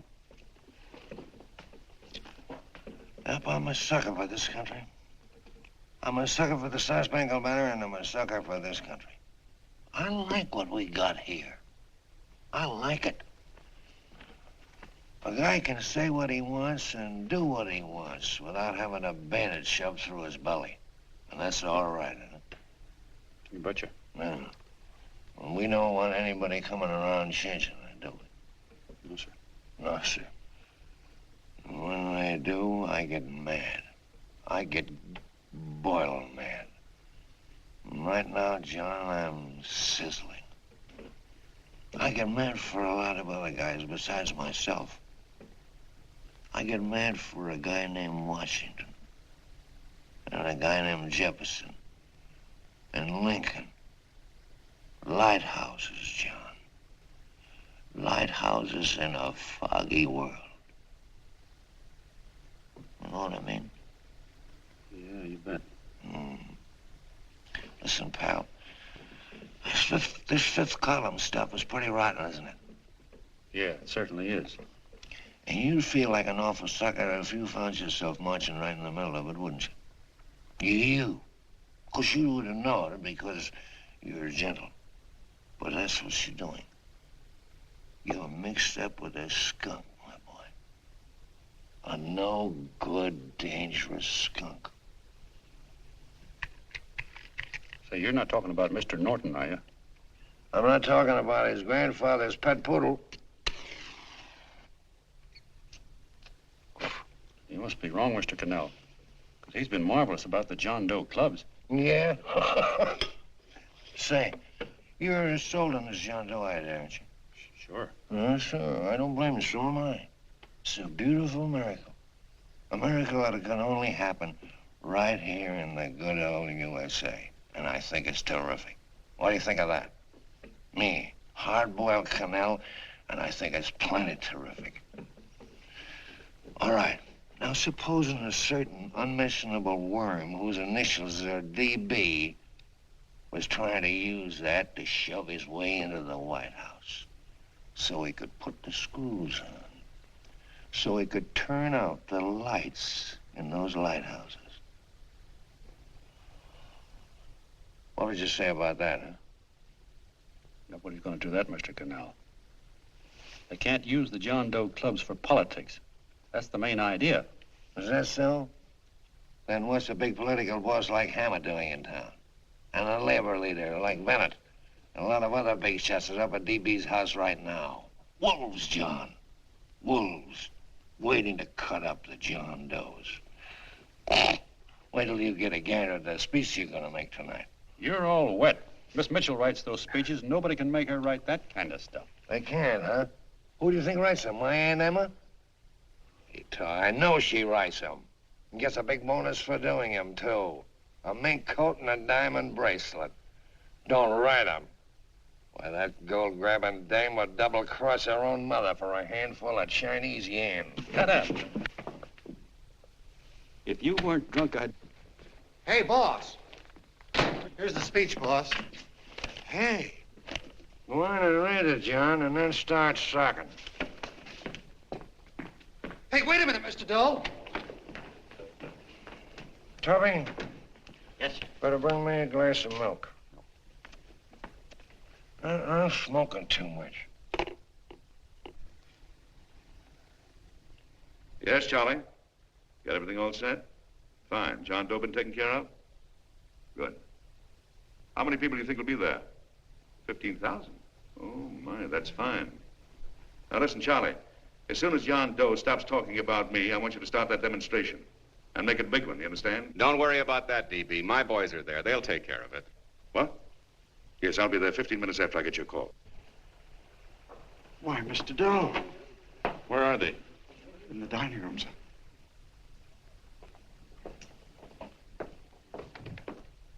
Now, gentlemen, I think we're about ready to throw that great big bombshell. Yeah, well, it's about time. Even a conservative estimate shows that we can count on anywhere between 10 and 20 million John Doe votes. Now, add to that the labor vote that Mr. Bennett will throw in, and the votes controlled by Mr. Hammett and the rest of you gentlemen in your own territories, and nothing can stop us. As I said before, I'm with you, providing you can guarantee the John Doe vote. Don't worry about that. You can count on me on one condition. Little Bennett's got to be taken care of. Didn't I tell you that everybody in this room would be taken care of? My agreement with you gentlemen stands. I'm with you, D.B., but I still think it's a very daring thing we're attempting. These are daring times, Mr. Barrington. We're coming to a new order of things. There's too much talk been going on in this country. Too many concessions have been made. What the American people need is an iron hand. You're right. That's true. You're quite right, D.B. Discipline. Right. And now, may I offer a little toast to Miss Ann Mitchell, the brilliant and beautiful lady who is responsible for all this. Miss Mitchell. Mr. Norton, I'd like to talk to you alone for a minute. Oh, Miss Mitchell has something to say to us. That's fine.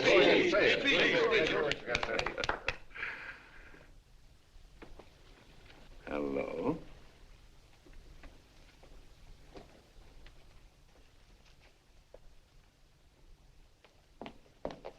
John, I'm so glad to see you. I was terribly worried. Did you write this? Yes, I did, John, but I had no idea what was going on. You didn't? No. That's a swell bracelet you're wearing. John, why aren't you at the convention?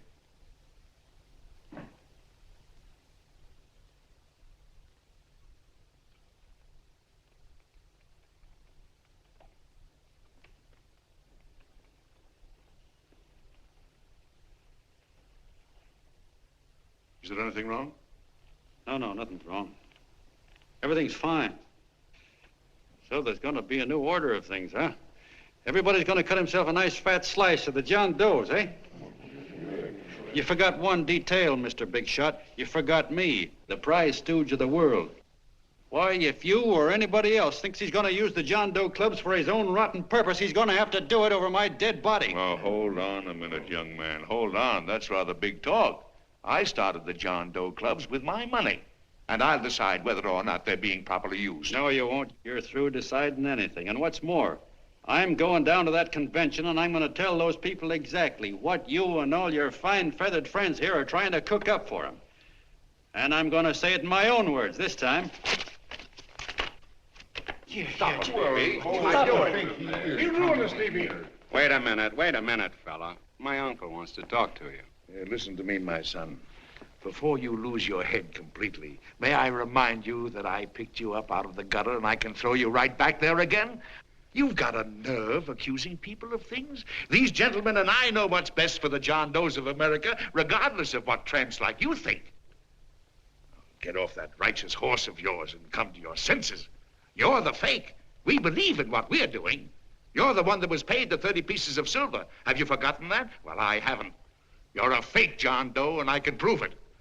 You're the big hero that's supposed to jump off tall buildings and things. Do you remember?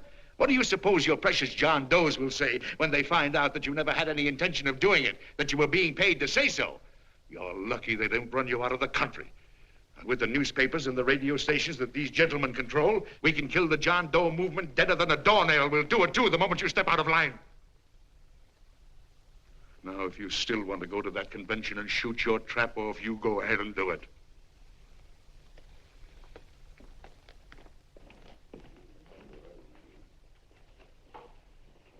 You mean to tell me you try to kill the John Doe movement if you can't use it to get what you want? You bet your bottom dollar we would.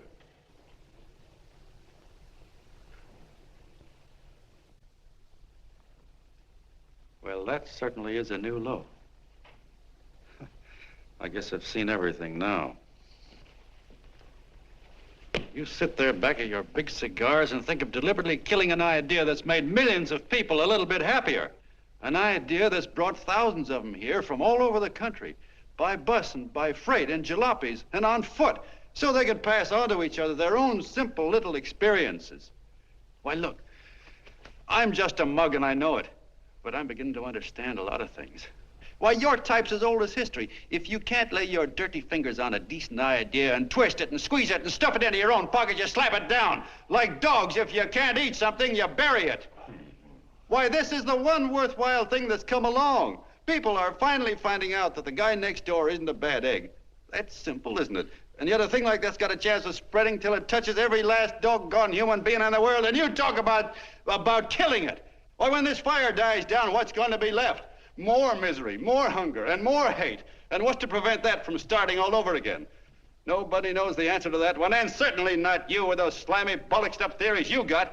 The John Doe idea may be the answer, though. It may be the one thing capable of saving this cockeyed world. Yet you sit back there on your fat hulks and tell me you'll kill it if you can't use it. Well, you go ahead and try. You couldn't do it in a million years with all your radio stations and all your power. Because it's bigger than whether I'm a fake. It's bigger than your ambitions, and it's bigger than all the bracelets and fur coats in the world. You bet it is, John. And that's exactly what I'm going down there to tell those people. A minute, you ungrateful rat. My uncle's been too good. He's getting away. Give me the boat. John! I've always told you, D.B., you're playing with dynamite. Which way?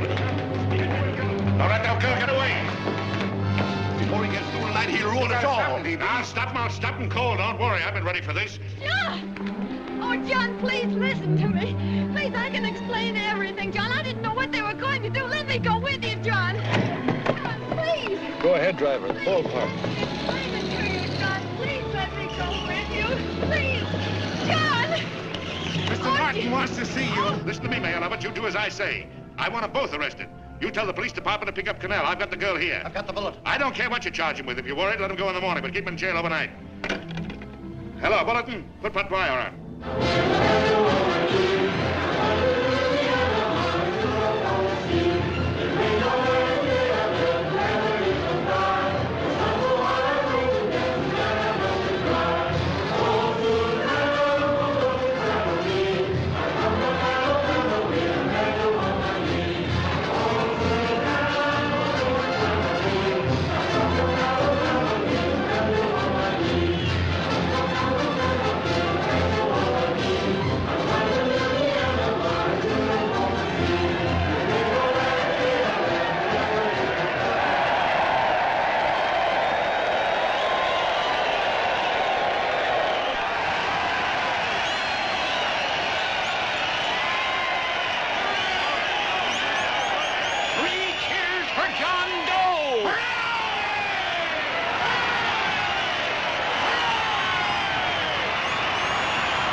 begin with a short prayer. Quiet, please. Ladies and gentlemen, let us have a moment of silent prayer for the John Does all over the world, many of whom are homeless and hungry. Rise, please. Everybody rise.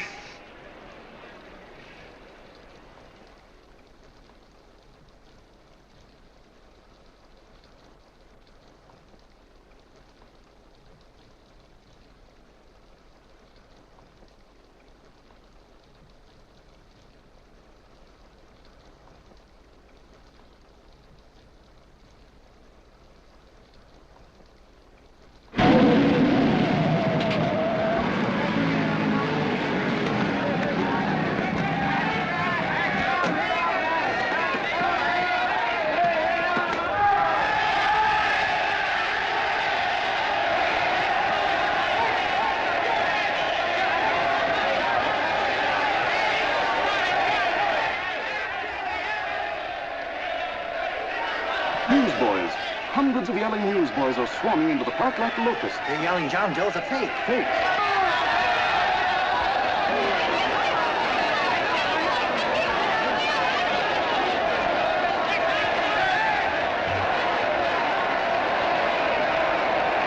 General investigation urged by Chamber of Commerce. How could he be a fake? There must be some kind of a gag.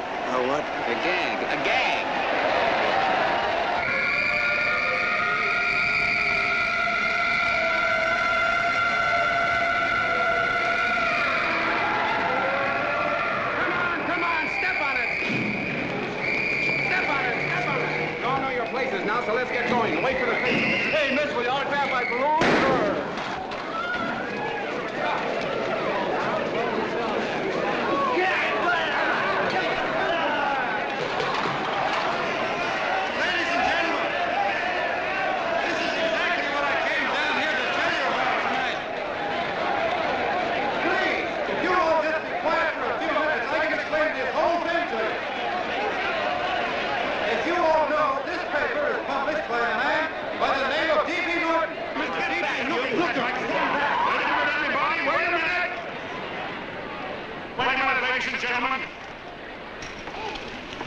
name is D.B. Norton. You all know me. I accuse this man of being a faker. We've been taken for a lot of suckers, and I'm the biggest of the lot. I spent a fortune backing this man in what I believe to be a sincere and worthy cause, just as you all did. And now I find out it's nothing but a cheap racket cooked up by him and 2 of my employees for the sole purpose of collecting dues from John Does all over the country. That's a lie. It's not a lie. Nickels and dimes to stuff into their own pockets. You can read all about it in the newspapers there. That's a lie. Listen, ladies and gentlemen, don't believe what... This man had no intention of jumping off the top of a building. He was paid to say so. Do you deny that? That's got nothing to do with it. Were you paid for it or weren't you? Yes, I was paid, but there And happened... what about the suicide note? You didn't write that either.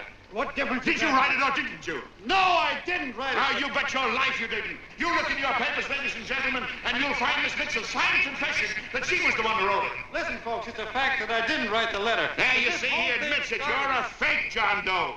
For what you have done to all these good people, they ought to run you out of the country. And I hope they do it.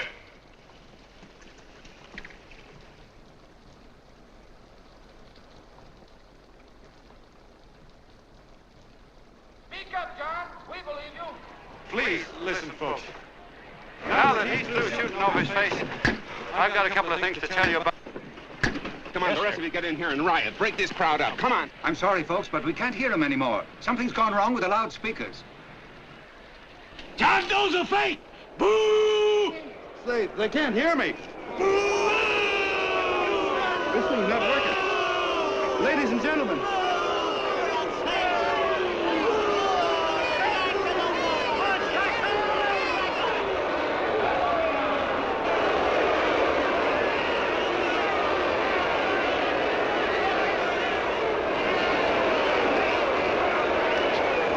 This thing's bigger than whether I'm a fake. Look, Kirk, you believe me, don't you? Sure, I believe you. Walking my legs off, digging up 5,000 signatures for a phony. Well, there you are, Mr. Doe. 5,000 names asking you not to jump off any roof. It makes no difference, Bert. The idea's still good. We don't have to give up our club. Yeah, well, you can have it. They're starting to throw things. Somebody's going to get hurt. I'm afraid it'll be John Doe. Listen to that mob. I've got to go to him. All right, lady. Can't let you out. Oh, let me go. I want to go to him. Oh, please. Please let me go. They're crucifying him. I can help him. Sorry, sister. We got orders to hold... Orders from who? Can't you see it's a framer? And oh, Mother, they won't let me go. They won't let me go. Listen, folks. You gotta listen to me, everybody. Back to the jungle, you hobo! Trust another racket. Stick to your clubs. We've been fed baloney so long we're getting used to it.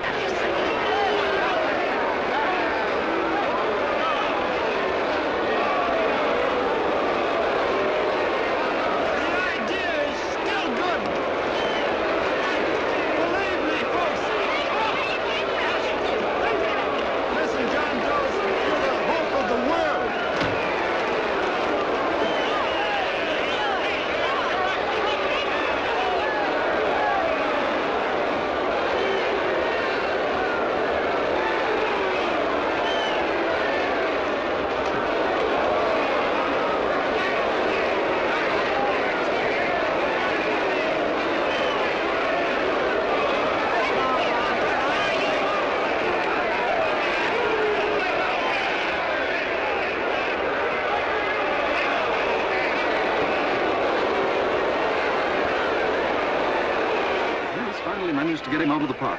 But if that boy isn't hurt, it'll be a miracle. Ladies and gentlemen, this certainly looks like the end of the John Doe movement. Well, boys, you can chalk up another one to the Pontius Pilates.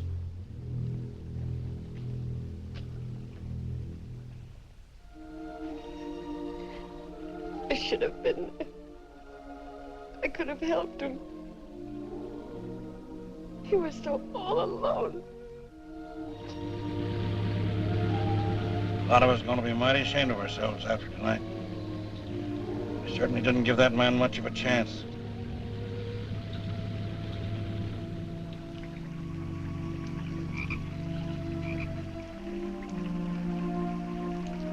Have some more coffee, Long John? No thanks, Carl.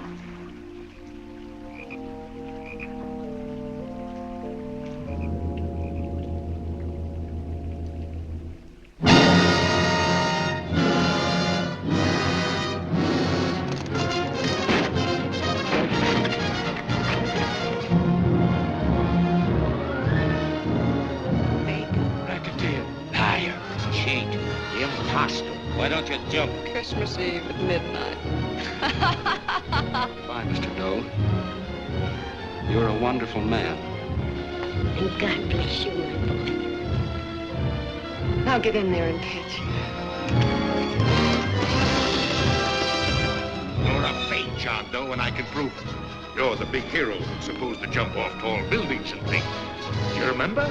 What do you suppose your precious John Does will say when they find out that you never had any intention of doing it, that you were being paid to say so? Christmas Eve at midnight.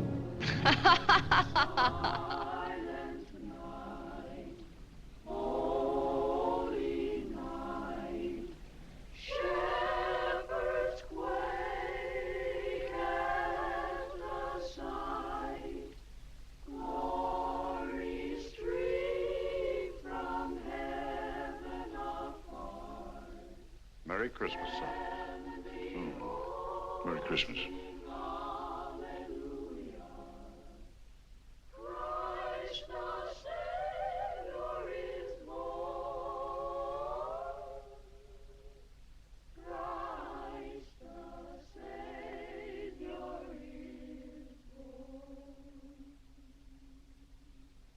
Thank you, sir.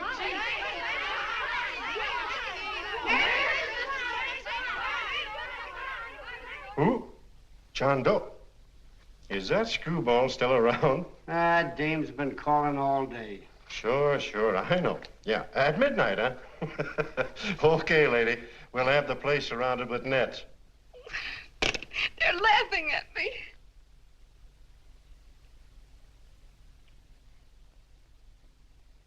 You're a sick girl, Anne. You better take it easy. Whom are you calling now? You called that number not 10 minutes ago. Hello, Mr. Cannell. Have you seen him yet? Have you... Now listen, Ann, he can't possibly get in without our seeing him. I'm watching the side door and the colonel's out front, so stop worrying. Oh. Thank you.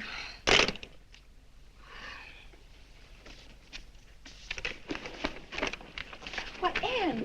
Anne, don't be foolish. If this isn't the craziest, the battiest, the looniest wild goose chase I ever heard of. Oh, shut up, Bert. Sourpuss is right. Yeah, well, if he is, I'm a banana split. That man is going to be on that roof. Don't ask me how I know. I just know, and you know it as well as I do. Sure. I'd like to believe in fairy tales, but a guy that's a fake isn't going to jump off any roof. I don't think he was any fake, not with that face. And anyway, what he stood for wasn't a fake. Okay, honey, okay.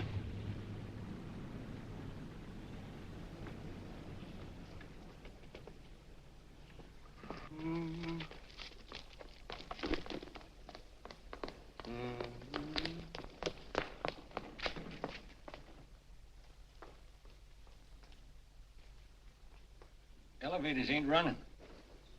Colonel, You shouldn't have got out of bed, miss. has he been here? No, Have you seen him? I ain't seen him for a week. Where's Cannell? He's watching the other door. Oh, gee, you're swell. Oh.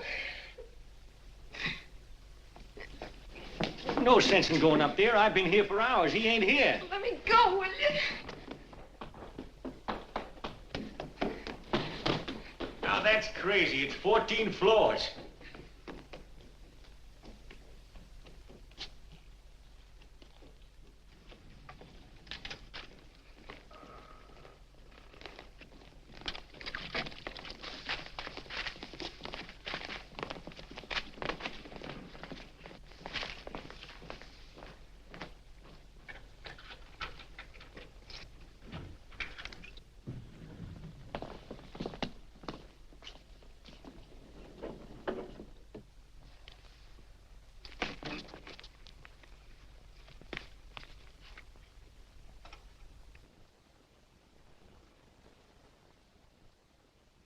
As far as the elevator goes, we got to walk up to the tower.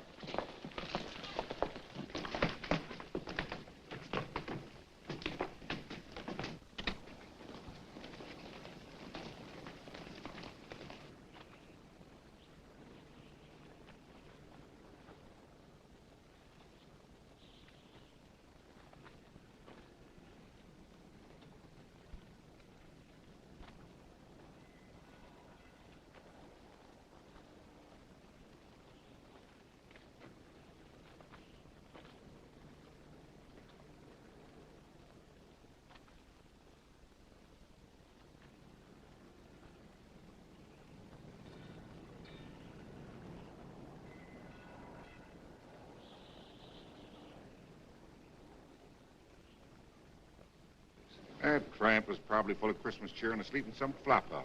Let's go. I've got to decorate my tree.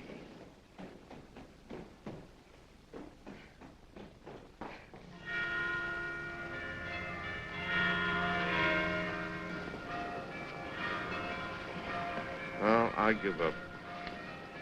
I don't know what gave us the idea that we'd attempt anything like this. I guess you're right. I'm afraid the joke's on us. Let's go. I hope nobody finds out we've been here.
I wouldn't do that if I were you, John.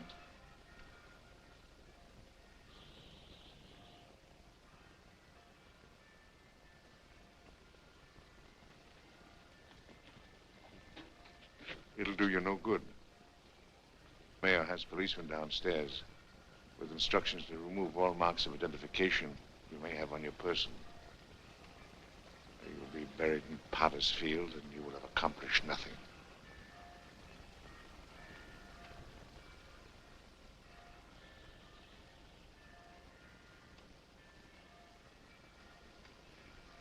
I've taken care of that. I've already mailed a copy of this letter to Mr. Cannell. John, why don't you forget this foolishness? Stop right where you are, Mr. Norton, if you don't want to go overboard with me.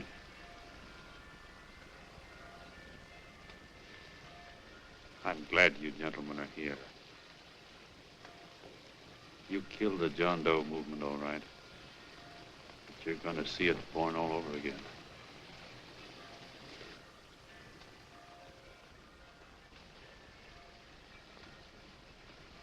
Now, take a good look, Mr. Norton.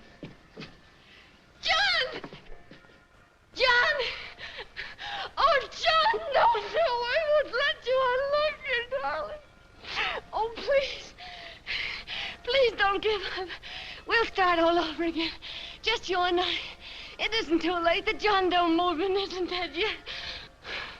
You see, John, it isn't dead or they wouldn't be here. It's alive in them. They kept it alive by being afraid of. That's why they came up here. Oh, darling. Sure, it should have been killed. It was dishonest. But we can start clean now. Just you and I. It'll grow, John, and it'll grow big because it'll be honest this time. Oh, John, if it's worth dying for, it's worth living for. Oh, please, John. Oh. Oh, please, please, God, help me. John, look at me. You want to be honest, don't you? Well, you don't have to die to keep the John Doe idea alive. Someone already died for that once. The first John Doe. And he's kept that idea alive for nearly 2,000 years. It was he who kept it alive in them. And he'll go on keeping it alive forever and always. For every John Doe movement these men kill, a new one will be born. That's why those bells are ringing, John. They're calling to us. Not to give up, but to keep on fighting, to keep on pitching. Oh, don't you see, darling? This is no time to give up. You and I, John, we... Oh, no. No, John. If you die, I want to die, too. Oh, I love you. Oh, John.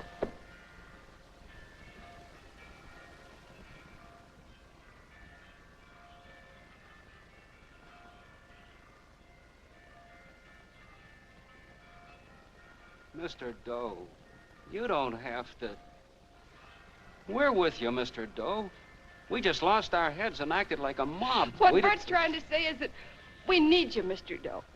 There were a lot of us that didn't believe what that man said.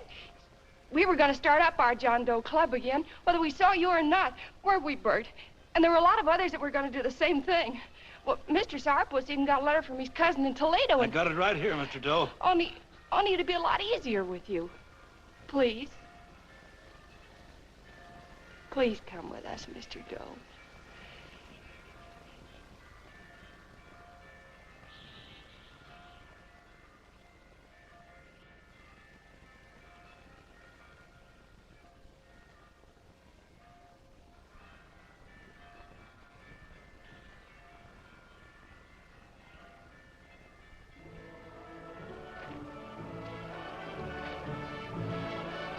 Long John. Mr. Doe.